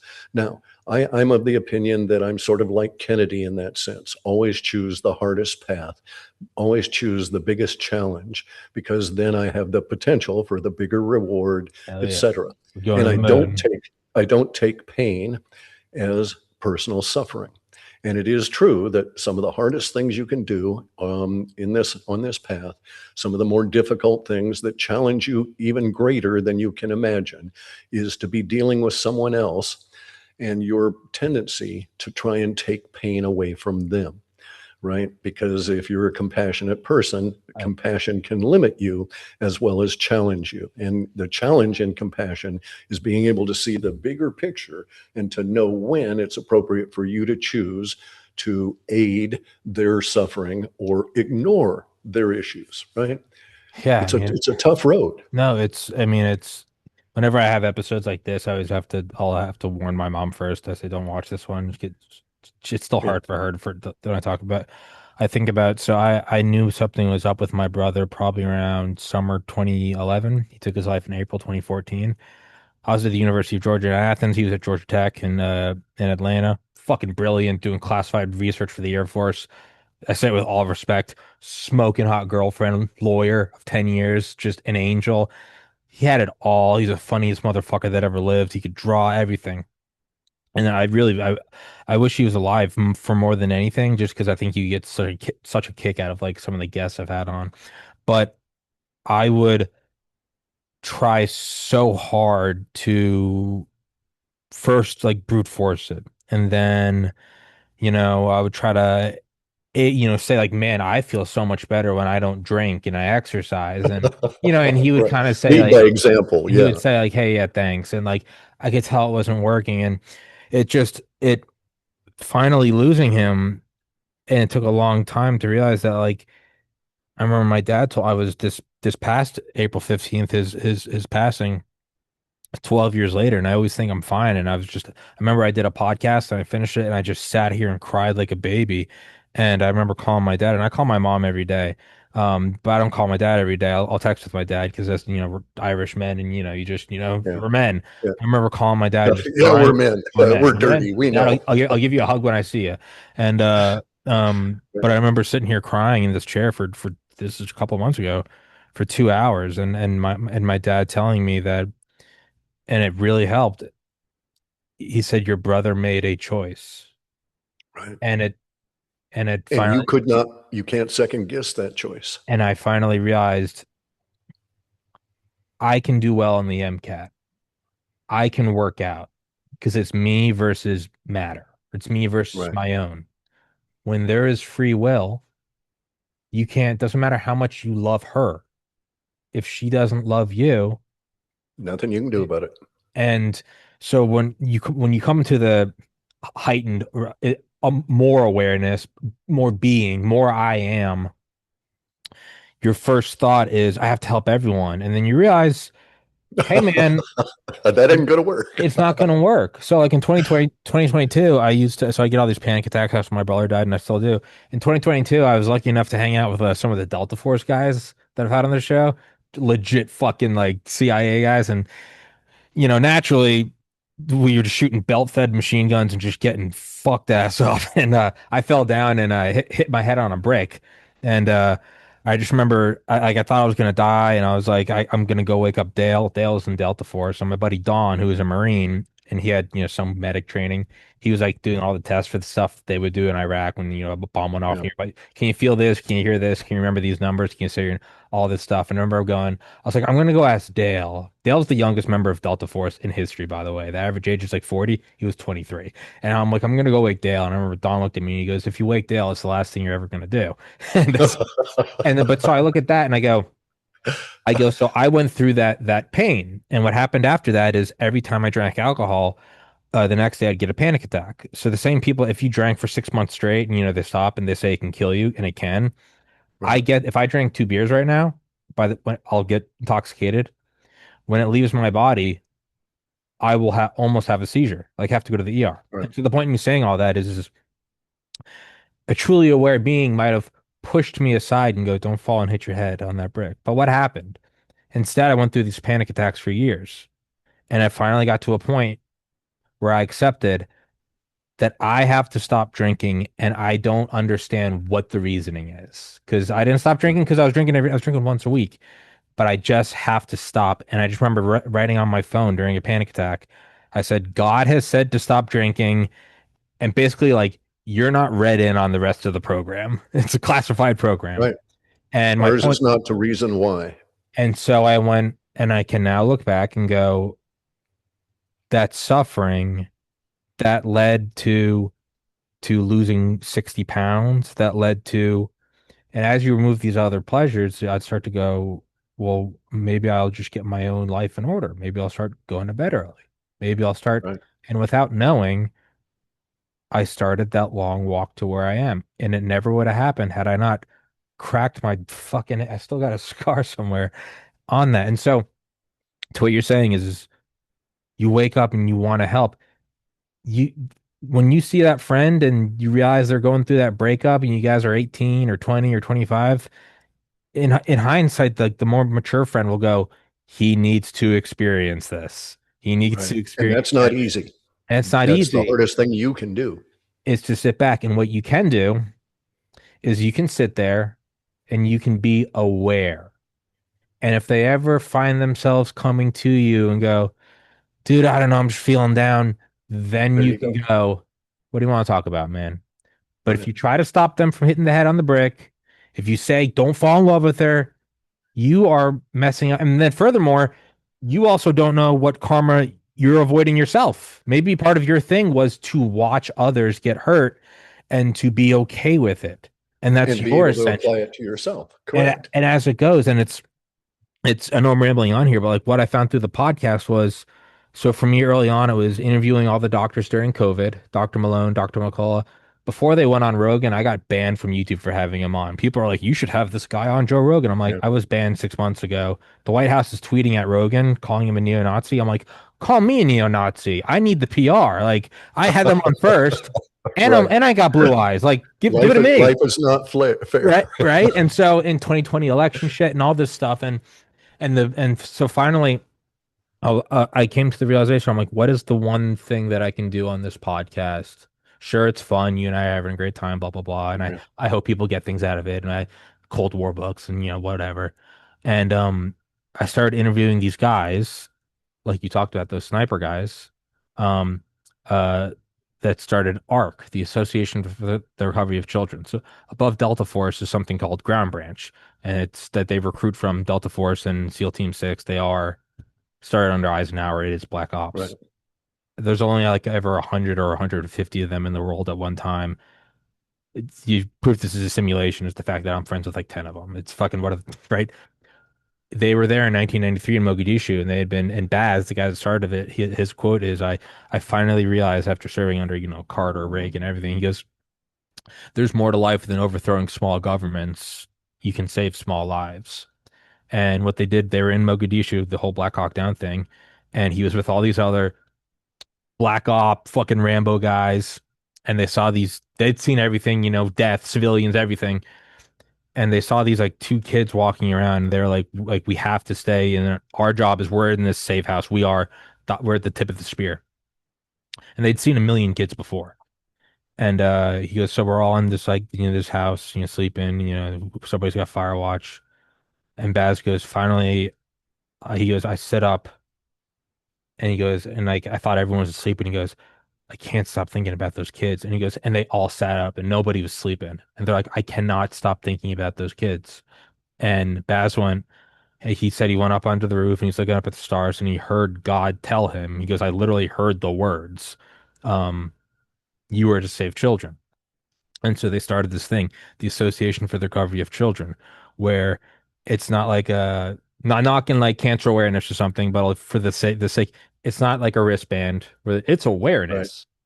These are guys with night vision and silenced machine guns that they get authority from the federal government to do what the government won't, probably because the government's behind it. But they'll go physically rescue, and I mean kick down fucking doors in the middle of the night, grab kids, like throw a Kevlar vest around them, and like smuggle them out like a football. And Right. they've saved one kid per month since 1993, 12 months out of the year. 33 straight years with a 100% success rate. They get the kids back to the parents. If the parents are the ones that sold them into it, they find them a new place. Sometimes it's over borders, sometimes it's overseas, sometimes it's in the United States, but it's as legit gets. I mean, you look at this team, like I've seen pictures of them and I can't share it because of OPSEC, but you look at them, you're like, oh, are they going to get Bin Laden? And it's like, no, they're going to rescue kids.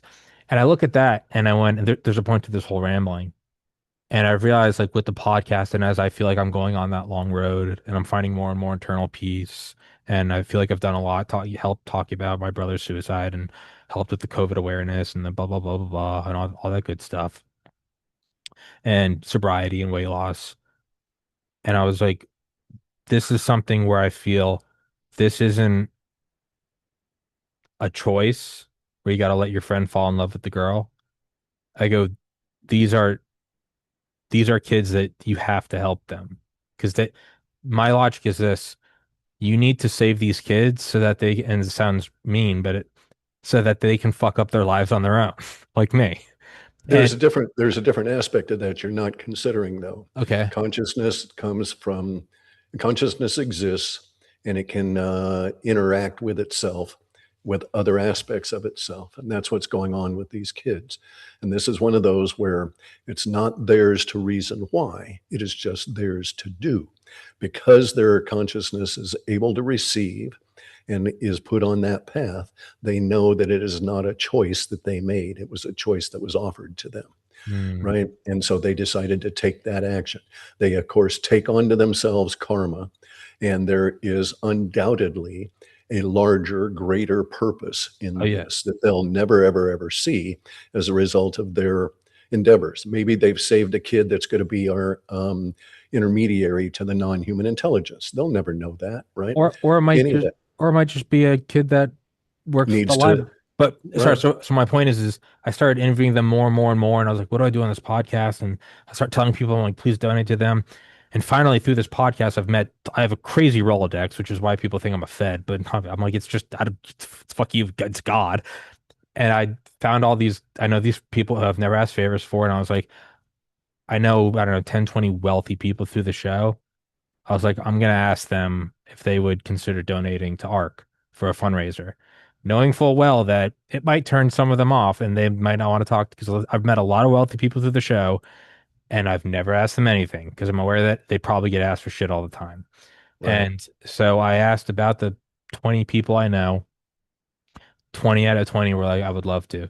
So I got a fundraiser thrown, not a penny of mine because I'm a fucking cheap bitch and I don't have any money, but I got a fundraiser thrown for them. And I think they raised around 100 grand. And I think it cost them around 10 grand a month to run. So my point is, I was able to do that through the show. And if you ask Baz, you go, well, why do you do it? He goes, 500,000 kids go missing a year. He goes, I know I'm not stopping that. I have no illusions that I'm stopping that. He goes, but it does matter to the kids. And here's the crazy thing. He goes, when you rescue the kids, 2, 3 years old, he goes, if they can even talk, he goes, the kids will look at you and go, I knew you were coming. I knew you Right, were right. coming. And then you start, and so they go, so one, it's objectively good to rescue the kids. And yeah, is one of the kids the next Einstein? Maybe. Is he the next me? I would hope he's better than me. Is he as Right. cool as Cliff? That would be a good one. Maybe they do nothing, but for all you know, that kid came into this life, and the purpose of this life was for this 65-year-old guy who spent 40 years in spec ops for the US government, realizing he was a tool for, the power elite. Maybe it had nothing to do with him rescuing the kid. Maybe it was all about the kid saying, I knew you were coming. And whatever beam of awareness happened in that moment, that's what was supposed to happen. No, what And happened what, was the yes. meaning to the kid, the meaning to him, And what was the etc. bigger meeting? That's not for you to Yeah, know. You're not read yeah. in. So sorry, I know I keep cutting you off. I Well, do that when I get excited. yeah, but let's also talk about something that's been this same theme that was demonstrated here recently with David Wilcock's suicide. David Oh yeah. Wilcock is this conspiracy I guy. know, yeah. Yeah, long. I'm rambling about this because people may not know, Okay. but so I first contacted and had contact with him in the mid '90s because I was impressed with a lecture he gave, and so I first contacted David Wilcock, and we were not um, personality compatible, right? It just didn't work. I was just impressed. I told him, but there was never any real relationship that developed from there. And he goes on to his career up and down, all of these problems. Then he gets to the point where He gets involved with Corey Good, and Hmm. things deteriorate. He was on the top of the world, and he met Corey Good, and that changed. And he had to go through the karma of losing everything, basically, and which happened. And then he's stuck up on a mountain in Colorado, and he's in dire straits, financially as well as emotionally, etc. And this was observable because he, to me, and a lot of others, because he was doing these routine videos every week kind of thing. And so I saw a year before, so in June of 2020, June 6th of 2025, I moved to this house. I relocated and moved to this new place. And on that day, I contacted David Wilcock to tell him basically, and to ask, are you okay? Are you aware of the path that you're on? Because I could see that he was heading towards suicide, and just thought to offer, to disrupt, to be a point of change around which he could pivot if he was so inclined. And he wasn't. And he ends up going for another year and then ends up committing suicide.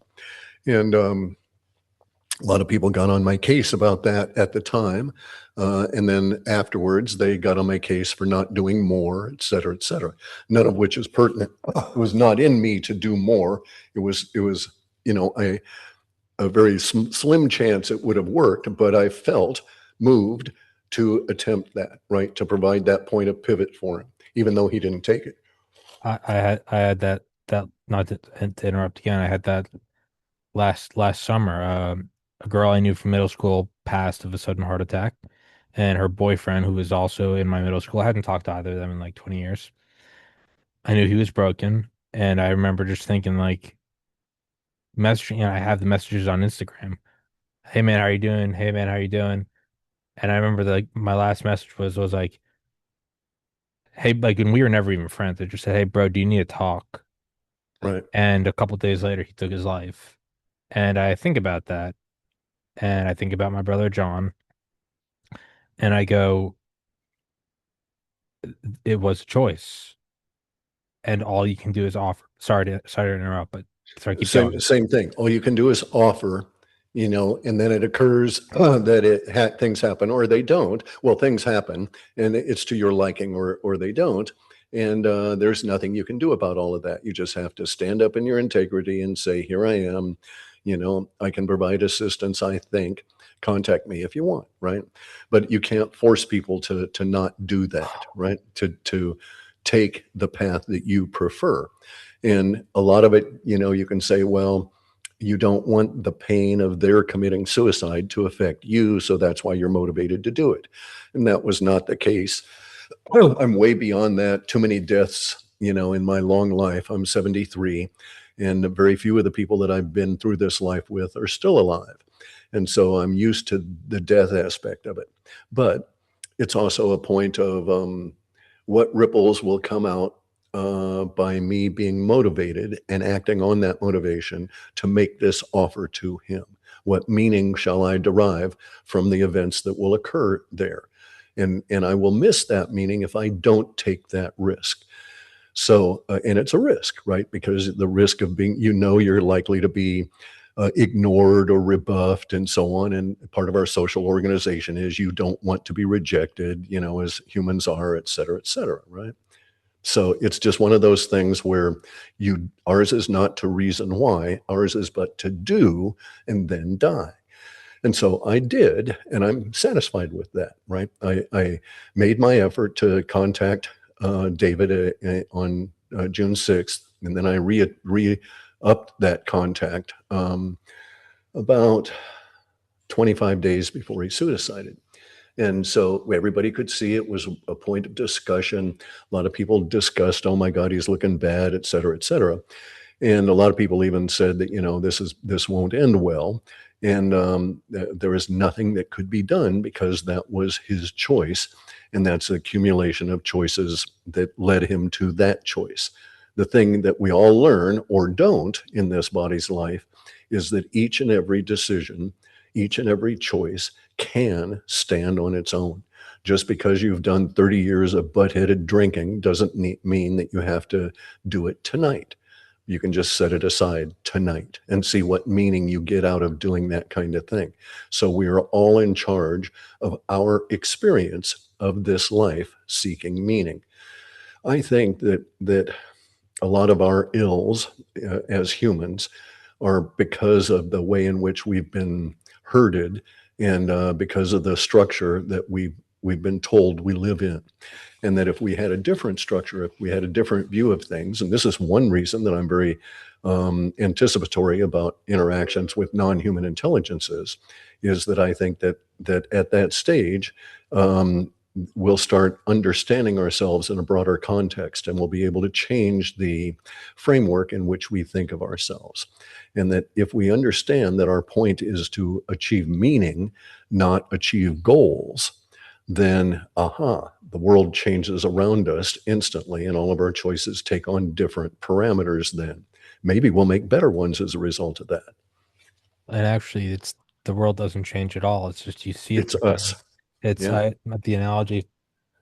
No, talking about suicide, I always end up fucking tearing up. But like, so in 2004, I lost my cousin. I don't remember much about her. I think she's a lot older than me. I really don't remember her. In 2009, her father took his life just from 5 years of depression, and he's the guy that got me. No, sorry, his father, my great uncle Rich, he was on D-Day.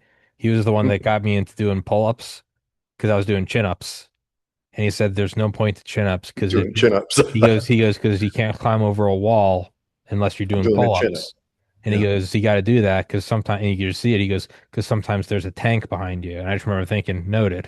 Like, and so right, he was on Omaha Beach, so I just that's why I still do pull-ups to this day. Right. His son, my uncle, DEA, FBI, awesome dude, helped me get into weightlifting. So he took his life in 2009. I just started college. I was also 19. I was, chasing ass. And I remember thinking, to me, it was like, it was big, but it was also like, I just moved out. My life was going. And I just remember, taking it as a moment, but like not breaking me really. Just like, Right. and okay. So in 2011, my aunt took her life. I mean, took her life, but for years was getting more and more intoxicated, was having issues with it. And it's not my mother to talk about, so for privacy reasons I won't, but eventually went too far and died from it, and it was essentially a suicide. And so that was July 1st, 2011. Guess now there's three in the books. Grandfather passes in 2010, but that's what grandpas do. They just write he's my Right. Uncle Tom. Well, he's my grandfather Tom. I'm named after him, and I'm sure he would say that. But yeah, that's what we do. We just die. And 2014, lost my older brother. And um, the night before it happened, I had driven down to Georgia. He had moved home. I was in Maryland because I just graduated and I was going to go to med school that fall. I was like, well, I'll just go spend time with my parents until I start med school. He made an attempt on his life in January 2014. Obviously, it didn't work and he came home. The first thing he did was give me a hug and say, I'll never do it again. And I believed him. And so we were both living at home. It was kind of like a weird sitcom. Like you know, we know none of us live at home since we're 18, and now all of a sudden we're both like Everybody's worried. back. No, we're Right. literally like in the same bedroom, like like dude, turn off your phone or like stop farting, like you're snoring. It really was. Like I look back at it, and I'm just like, I'm so grateful for those 3 months I had them.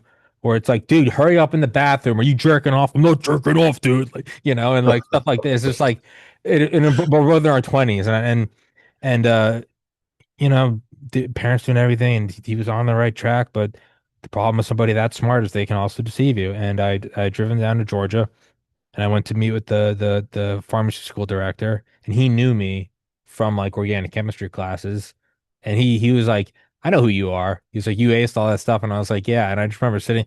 It was like as I imagine it was what it's like being like 1950s and like being a good old boy and like getting a job at a law firm. I just went in there. He's like, I know who you are. He's like, Right. he goes, you're in. And I was like, fuck. He's like, yeah, I take these like two bullshit classes, but he's like, you're in. And I was like, fuck yeah. And it was total like that was the coolest moment ever.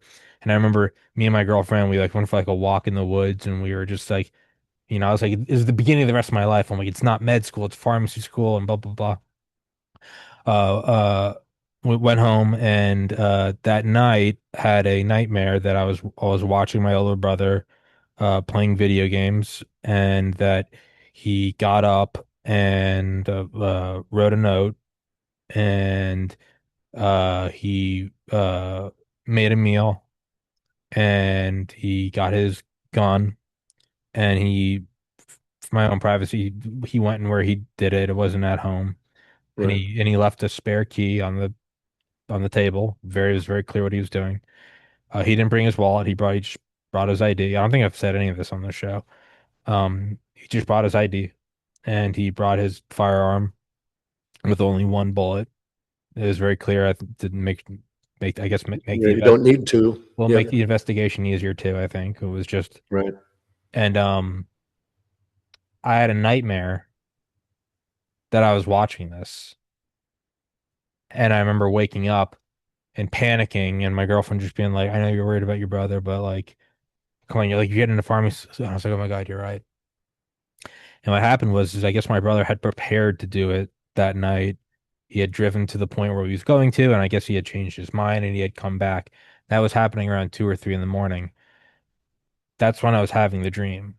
Sure, you caught that wave. Yeah, yeah, yeah. I was actually measured it. It was not quite 600. I was exactly 599 miles away. I don't know what the significance of that is or whatever, but I was watching it in real time. Like I later, when I Right. found out the details in real time, I was watching that. And he came home. I think he made another meal. He went and he shot himself in the right temple. I don't think I've ever even said that on the show. He shot himself in the right temple. And I saw I didn't see that, but I saw that the Up to night the point before. of the separation of his consciousness from the body. Yep. And so then I went downhill for 2 years, and then that led to Cliff, choose love you fuck, and Right. gained 80 pounds. I had long greasy hair. I was really bad. I looked like Jack Black. Move home, right? Dude, it was bad. It was bad. It was bad. That is bad. Dude. I went from like I don't have it now. I'm 36 now. Take 15 years off me. I mean, my cousin Right. used to call me like Captain America, and boy, I did not look like that anymore. And but I moved home in 2016 on I think like August 1st, and therapy basically on suicide watch. Like I pretty much had to like learn how to function. I was a Right. broken human. I was addicted to clonazepam and cough syrup and drinking and everything. And I became friends with my uncle, one of my uncles on my dad's side, who I just have a ton of aunts and uncles. He was just one of the ones where I didn't necessarily know that well. You knew a couple very well, and it's just when big families, you don't know everyone very well. And Right. he was always kind of a stern guy. He was a surgeon. And I remember he had just retired and I had just moved home because my life was fucked. And again, kind of this weird sitcom where me and this guy 5 decades apart, and my parents never knew I did acid. I don't think anyone ever knew he did it. And he and I were talking about acid and everything. And he and I became really good friends. And it was a guy who I just didn't know that well. And he and I became great friends. And it was the weirdest thing ever. And I remember taking a nap one day and just thinking about him. And I woke up and I remember my mom telling that he took his life. And I remember I had a text from him, and I guess he had tried to text me or call me. We were just talking. And Right. so I got really close to like this second family member who then takes his life. And then, okay, so 2 years later, I start the podcast and I'm trying to get anybody on the show. I mean, I'm literally going on a Reddit and somebody's like, I was in the Navy. And I'm like, will you do my podcast? Like, I was scraping the bottom of the barrel. And uh, I reached out to my cousin, this guy's son, who was an Army Ranger. And I tried to get him on the show and we had it set up a couple times and it fell through and it fell through and it didn't happen. And so I finally stopped trying and talking about the long road. There's a point to everything I'm saying. Talking about the long road and how, the good cycles of going to bed early and whatever. Several days ago, I don't know what it was. I just had this urge to stay up. And so I just made a cup of coffee and just stayed up. And I called one of my veteran friends. He's in his like 70s. And I was telling him everything I'm telling you. I was talking about my brother and he's telling me about his friends that he lost. And that night, my cousin took his life. The night I decided to stay up. So my point in saying all of this to you and to whoever's listening is, well, part of it's therapy for myself is so much of it is watching and simply being there. And it might be that the purpose of all of this, it might be the purpose of all of this was literally for me to say it on this podcast on fucking August 21st. And someone's Right. meant to hear this, or it might not be. But with all of these things, there was always a moment beforehand, the temporal backwash, that I felt it. And the lesson for me in that is there's nothing is created in here, is I'm tapping into those other things. And you can look at that as a horrible example. I can tell when people are going to commit suicide, or you can say we're all one, which means you can also tap into helping people. And so I know I'm rambling on. I don't mean to keep But then talking. again, you've got to be careful with the helping people thing, right? Because you set yourself up. You can be available. Correct. Correct. Correct. That's And what I then mean. if universe cooperates, so I say universe provides and guides. So my people, my lineage is Cathari, the Cathars, which were a particular kind of Christians in Europe, and they were wiped out by the Catholics in a crusade that was run by the Pope Sorry. Sorry. and the yeah and Irish the Catholic. Yes. Sorry, that's my fault. well, it wasn't the Irish; it was the Italian and French Catholics. Killed 1.5 million of them in like 12 years, and it culminates in burning the Knights Templar alive. Okay, they were the bankers and the leaders of the military arm of the Cathars. Cathars were a peaceful people. There were millions of them. 1.5 million died in that crusade, and then the rest were scattered. The Cathars, my lineage through my mother and my father. My father was German Cathar. My mother was French Cathar lineage. And so the Cathari have an interesting viewpoint. There's only two of their works that survive, but they were Christians that were firm. They firmly had an understanding of reincarnation. They firmly had an understanding of karma and how all this kind of stuff works, or it does not. And that's the issue. You set yourself up if you say, I'm going to help this person.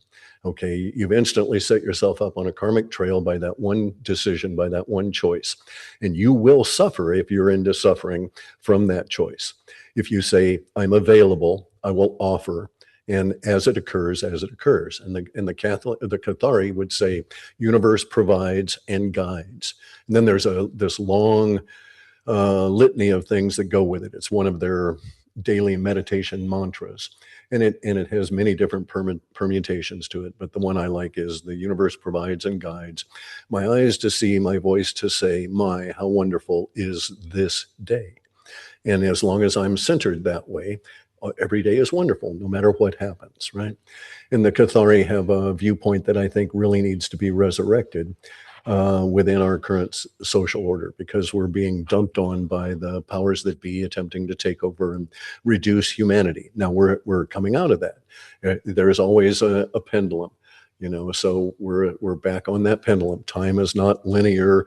The world in which we live in is not material.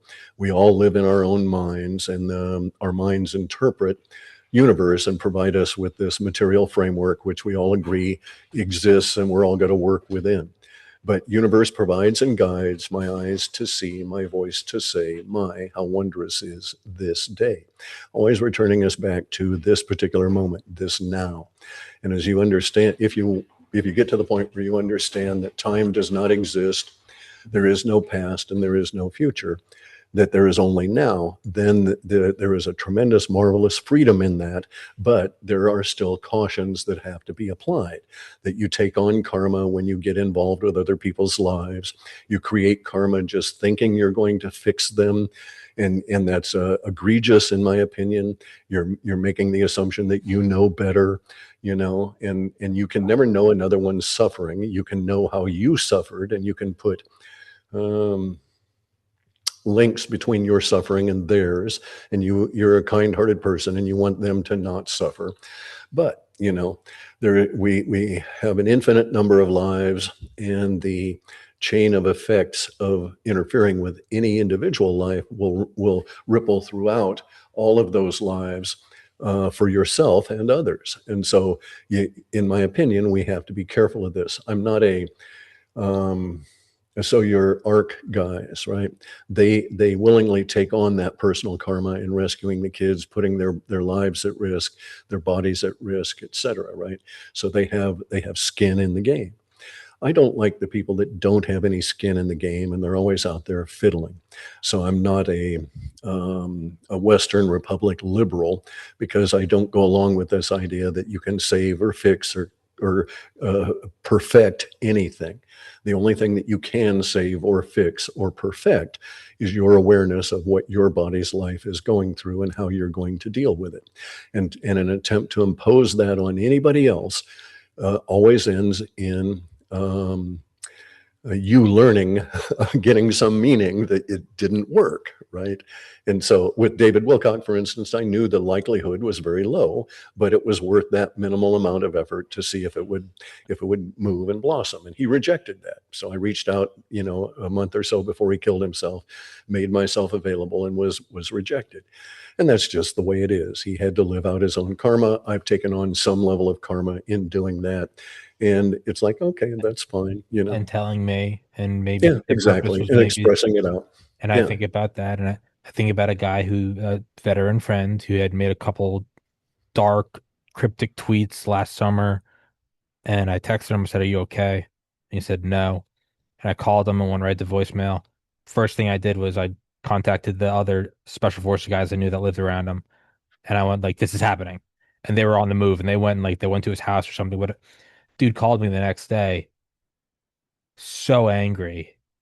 He was like, he's like, I was having a bad night, and I was like, dude, I'm sorry. I thought you were, and I go, I try to explain. I go, dude, it's because my brother and I felt like maybe that was happening. He's like, oh, so it's good to know it's all about you. And I was like, you motherfucker. And like, I went through this whole thing, and I talked to the other SF guys, and they said, you did the right thing. And they go, even if he's being a cocksucker, they go, you did the right thing. And they go, and if he makes cryptic tweets like that again, they go, do the same thing. And I said, Do it all over again. I will. Right. And you take that on. And my friend Ian Burlingame, who's you might like him, he's in Yeah. finance. I listen to everything he says. I watch his podcasts. Yeah. Oh fuck it, dude, I love you. He's one of my Yeah. best friends. He actually said something that you recently said, but he said something where he interviewed me a couple months ago, and it was the first time anyone ever said it to me. And I always know when someone's teaching me a lesson, or intentionally or unintentionally, when my ego flares up and I want to like just I start want to reject it. swinging and get my ass kicked by a Green Beret, right? Right. I have a biology major. These guys will fucking kill me. But Right. he goes, so you wanted to save your brother. And one thing I always say, I go, well, through this podcast, I want to prevent at least one suicide. And he goes, so you tried to save your brother? And I go, yeah, I really tried to. And he goes, and that's pretty narcissistic of you. Yeah.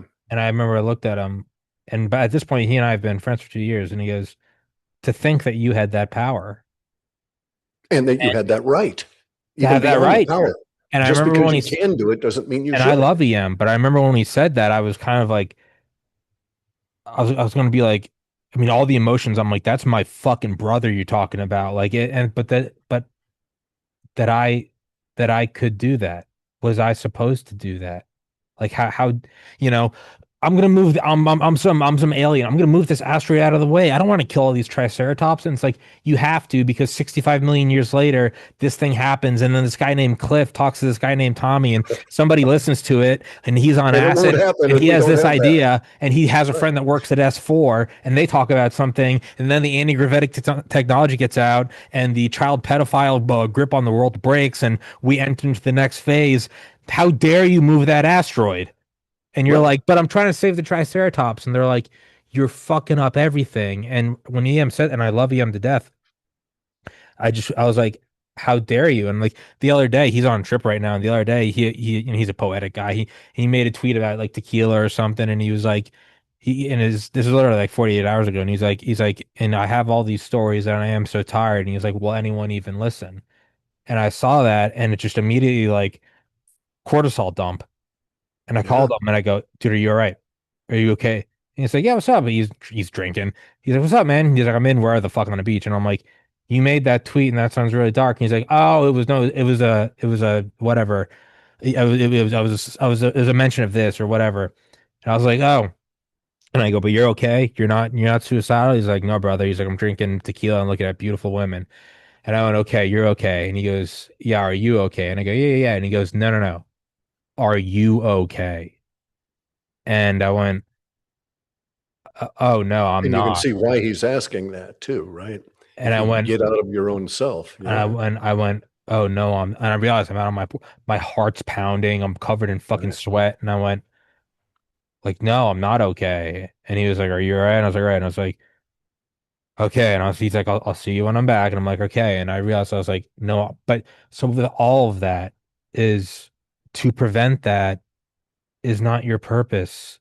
It might be that you are here to feel that and to reach out No, to no, him. it is your purpose to feel that. To, You must have felt it. You must have reacted to it or yes, be given the choice to react to it. or repeat the class. Exactly. And let me check the time just so I'm not. Yeah, we gotta wrap it up in a couple minutes because I Yeah. keep telling the I'm like, yeah, we'll be there in 10 minutes, 10 minutes, 10 minutes. Like, and there's Yeah. you can never explain over text. You're like, I'm talking to this guy about the universe, so I'd have to Yeah. be like, I'm late. But like even now, I think about someone like Drew Bob, who's legitimately one of my best friends and the one that got me into you. He's always talking about you, and he's always and he's always bringing you up. And I even text him like we always joke because he's Jewish. I'm like, Drew Bob, what's Cliff saying about silver? And he's, and everyone, you talk to the other guys about the markets, and they're like, well, Thailand's doing this over here. I talked to Drew Bob. I'm like, what's Cliff saying? He's saying that the numbers are saying that there's an off-world entity that's influencing this. So around October, I'm like, all right, bye. Like, so like, who's my Right. advisor? Who my financial advisor is Jewish, but yes, he's using Cliff's ninth sense to dictate. So Right. that's where my financial advice comes from. But my point is he was like, you got to get him on. You got to get him on. And I've had on Apollo 16 astronaut Charlie Duke, youngest man to walk on the moon. He's actually coming on again in a week. I've had Roseanne Barr, General Flynn, Mike Durant, Black Hawk Down pilot, Ken Alabek, the head of the Soviet Union bioweapon program. I've had all these guys, all these Black Ops guys. And I remember I emailed you, and 99 out of 100 times, well, I'll email 100 people. 90% won't respond. You just won't get a response. 9 out of the 10 that do response will say no, thank you in some form or another. And you go, all right, take that as a win. And then 1% will go, yeah, I'll come on. And it's normally just, yeah, I'll come on or no, thank you. But I still have the email, and your response was not possible at this time. And it's always stuck with me, not in a good or a bad way. It just felt very Gandalf, Terrence McKenna, like not yet. And and maybe that's what you say to every, maybe that's some automated No, no, no, response. that was, you're quite correct to focus in on that because I do have that temporal awareness. You said Okay, not at this I time. can see the absolute, I can see the pleroma that Jesus described as the mountain. And I even wrote a annotated version of the Gospel of Thomas, and I've got it on my Substack, where Jesus teaches people how to manifest. So you have to decide what are you going to do between the moments, between the choices that you're presented in your life. And so I work. I enjoy work. I enjoy producing things, odd little things. But yes, I have that temporal awareness, and it was not appropriate at that time. You would not have been in the state of mind that we would have had this particular discussion. We could not have stepped into this stream It went at ahead. that time, right? I knew that, and so there was no point in pursuing that because it would have. I say this to myself just as a way of putting it into words. It would have been awkward, come off stilted. We wouldn't have achieved the same rapport, the same result from it. And so there's times, mostly, and it's difficult to discuss all of this because of our language, but there are periods in which I know that I'm not supposed to be doing these things, and so I defer, right? And it's just I'll tell people, no, I'm sorry, I can't do this. With you, it was necessary that I let you know that it was not possible at that time because it was indeed in our future that we would be doing this. I did not, and I had pages and pages of notes on potential subjects for us to discuss, none of which we've gotten into, but yet every one of which we've touched in going through all of this, right? Because it all relates back to this concept of meaning and how does a human navigate their life with all these choices in our seeking of meaning. And it's not even for ourselves. We experience the meaning for the monad, for the absolute. And so this is what you're doing. And we all wrestle with it. We all thrash around. It's not easy. It is a very terrible thing to be a human, right? It is a challenge. We have to accept that our challenges are meaningful in and of themselves in this process. But as you say, it helps me now to have this awareness of time.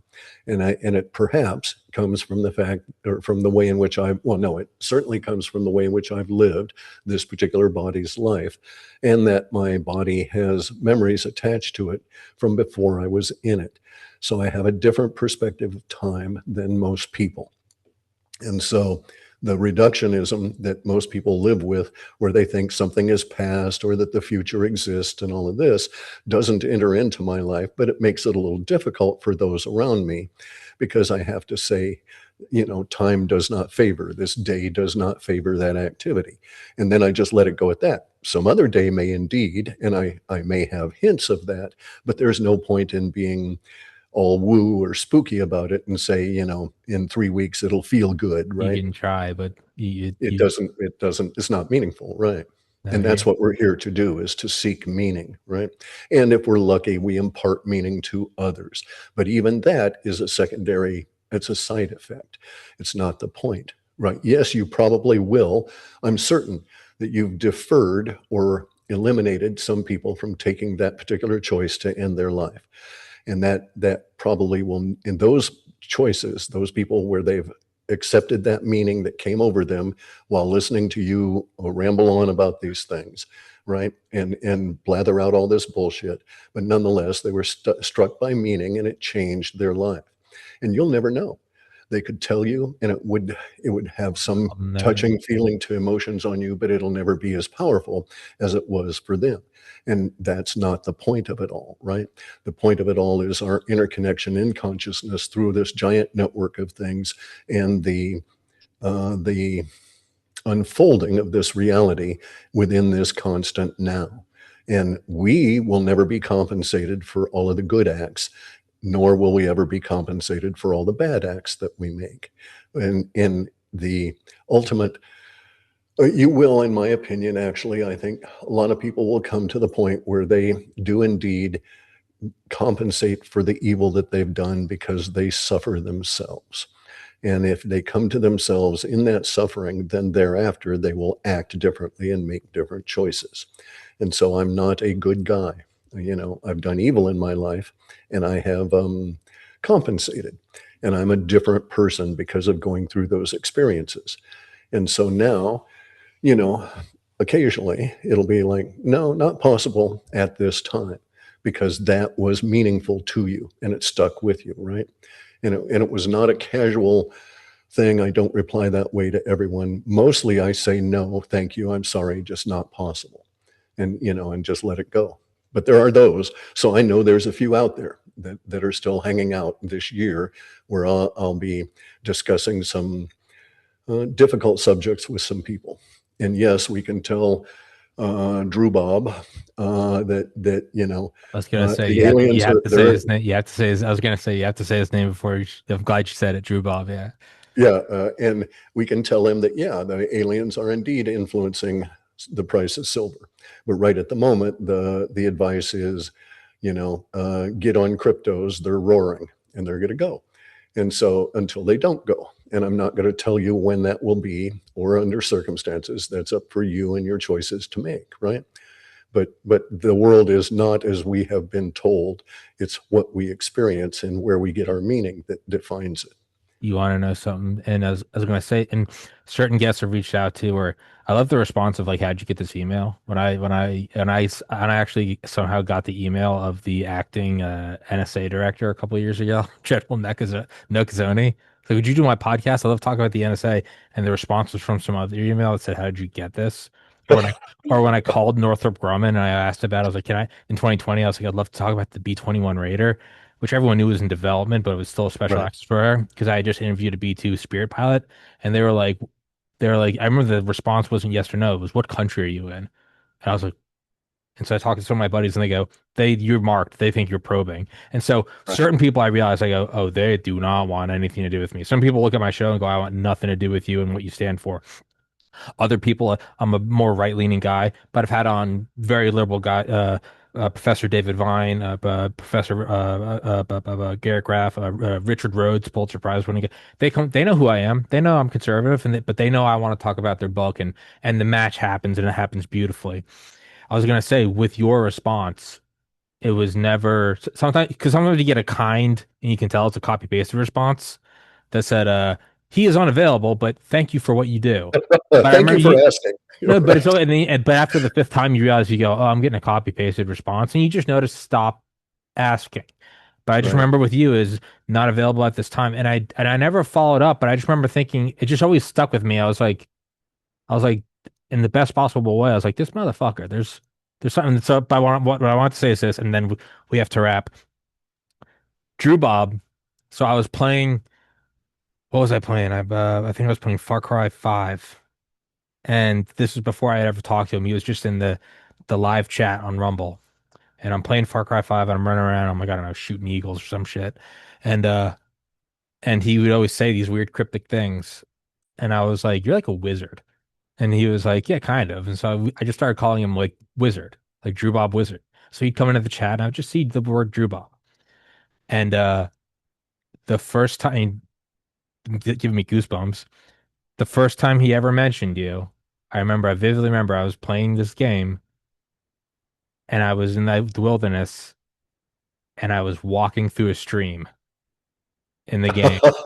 And he goes, you should have on this guy. His name is Cliff High. And I went like, high, like drugs? He's like, yes. I'm like, what the fuck? And he was like, yeah, he talks about aliens and silver. And I was like, so, and I look back now and the wizard is talking to me as I'm stepping through the stream that I'll never step through again to get on this guy. And years later, you're here And and we're talking about streams. it all just clicks and Gels. you go not an atom was out of place. But I'm a horrible guest because now I gotta hop on a show and they're gonna be like, "Where the fuck are you?" Yeah, I'm okay. I'm here. Yeah, And that's okay. I'm getting pinged on my phone too. but And we'll do this again in the future, guy. I would love to. I love your shirt, by the way. Actually, he is a cat, right?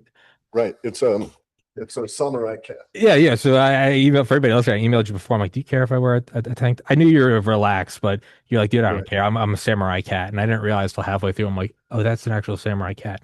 But dude, I just wanted to say from the bottom of my heart that I love you as a human because I know that you are me and I am you, and everyone listening is this was all supposed to happen on this day. Drew Bob, that fucking wizard, was supposed to tell me that walking through the stream. And we'll And never know why. and even if we figure out a picture, It's not you're accurate. not read into the bigger one.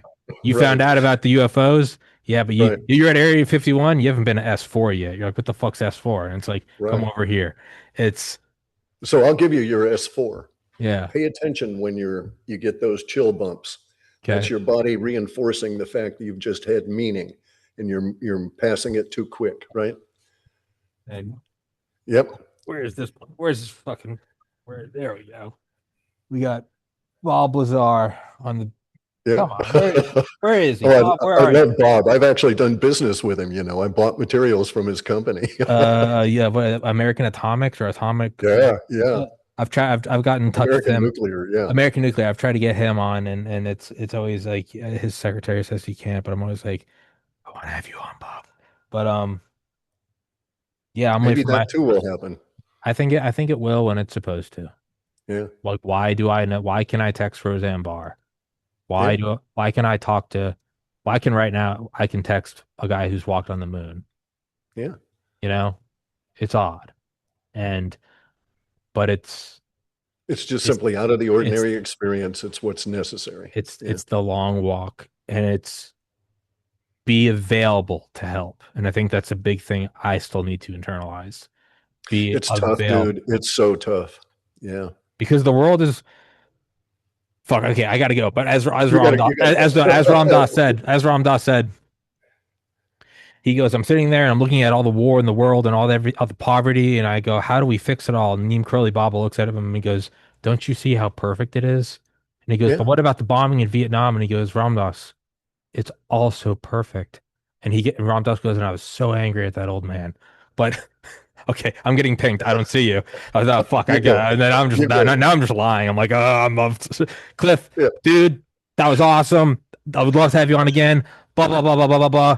Send me the links. I'll get up as soon as the next show's over. I'm all flustered. Thank you so much, man. I don't even know Sure. what to say. That I was happy to do it. It was the way it should have been. It was was, perfect. I'm so happy that you didn't even. And is that a gun on your table? Yeah, that's a CZ NATO issue. Yeah, I was the I entire use time it I was as a wondering. paperweight here because I'm using this for indoor shooting with those laser bullets. Yeah, yeah, yeah, I yeah. have others that have fully loaded magazines, but this one does not. The entire time I was like, "Is that a gun?" Because I keep two or three things on the desk for the podcast. I keep caffeine pills in case I got to perk up. I keep a crucifix in case I feel darkness, and then I keep a shotgun loaded with thermite rounds in case. I'm not Just kidding. in case. Just in case everyone needs to die. I gotta run because I'm a horrible person. Yeah, no, I'm coming. You're All not right, horrible. Cliff, You're dude, not horrible. thank you so much, Enjoy brother. your Till time, next guy. time, dude. That was awesome. I love you, brother. Guys.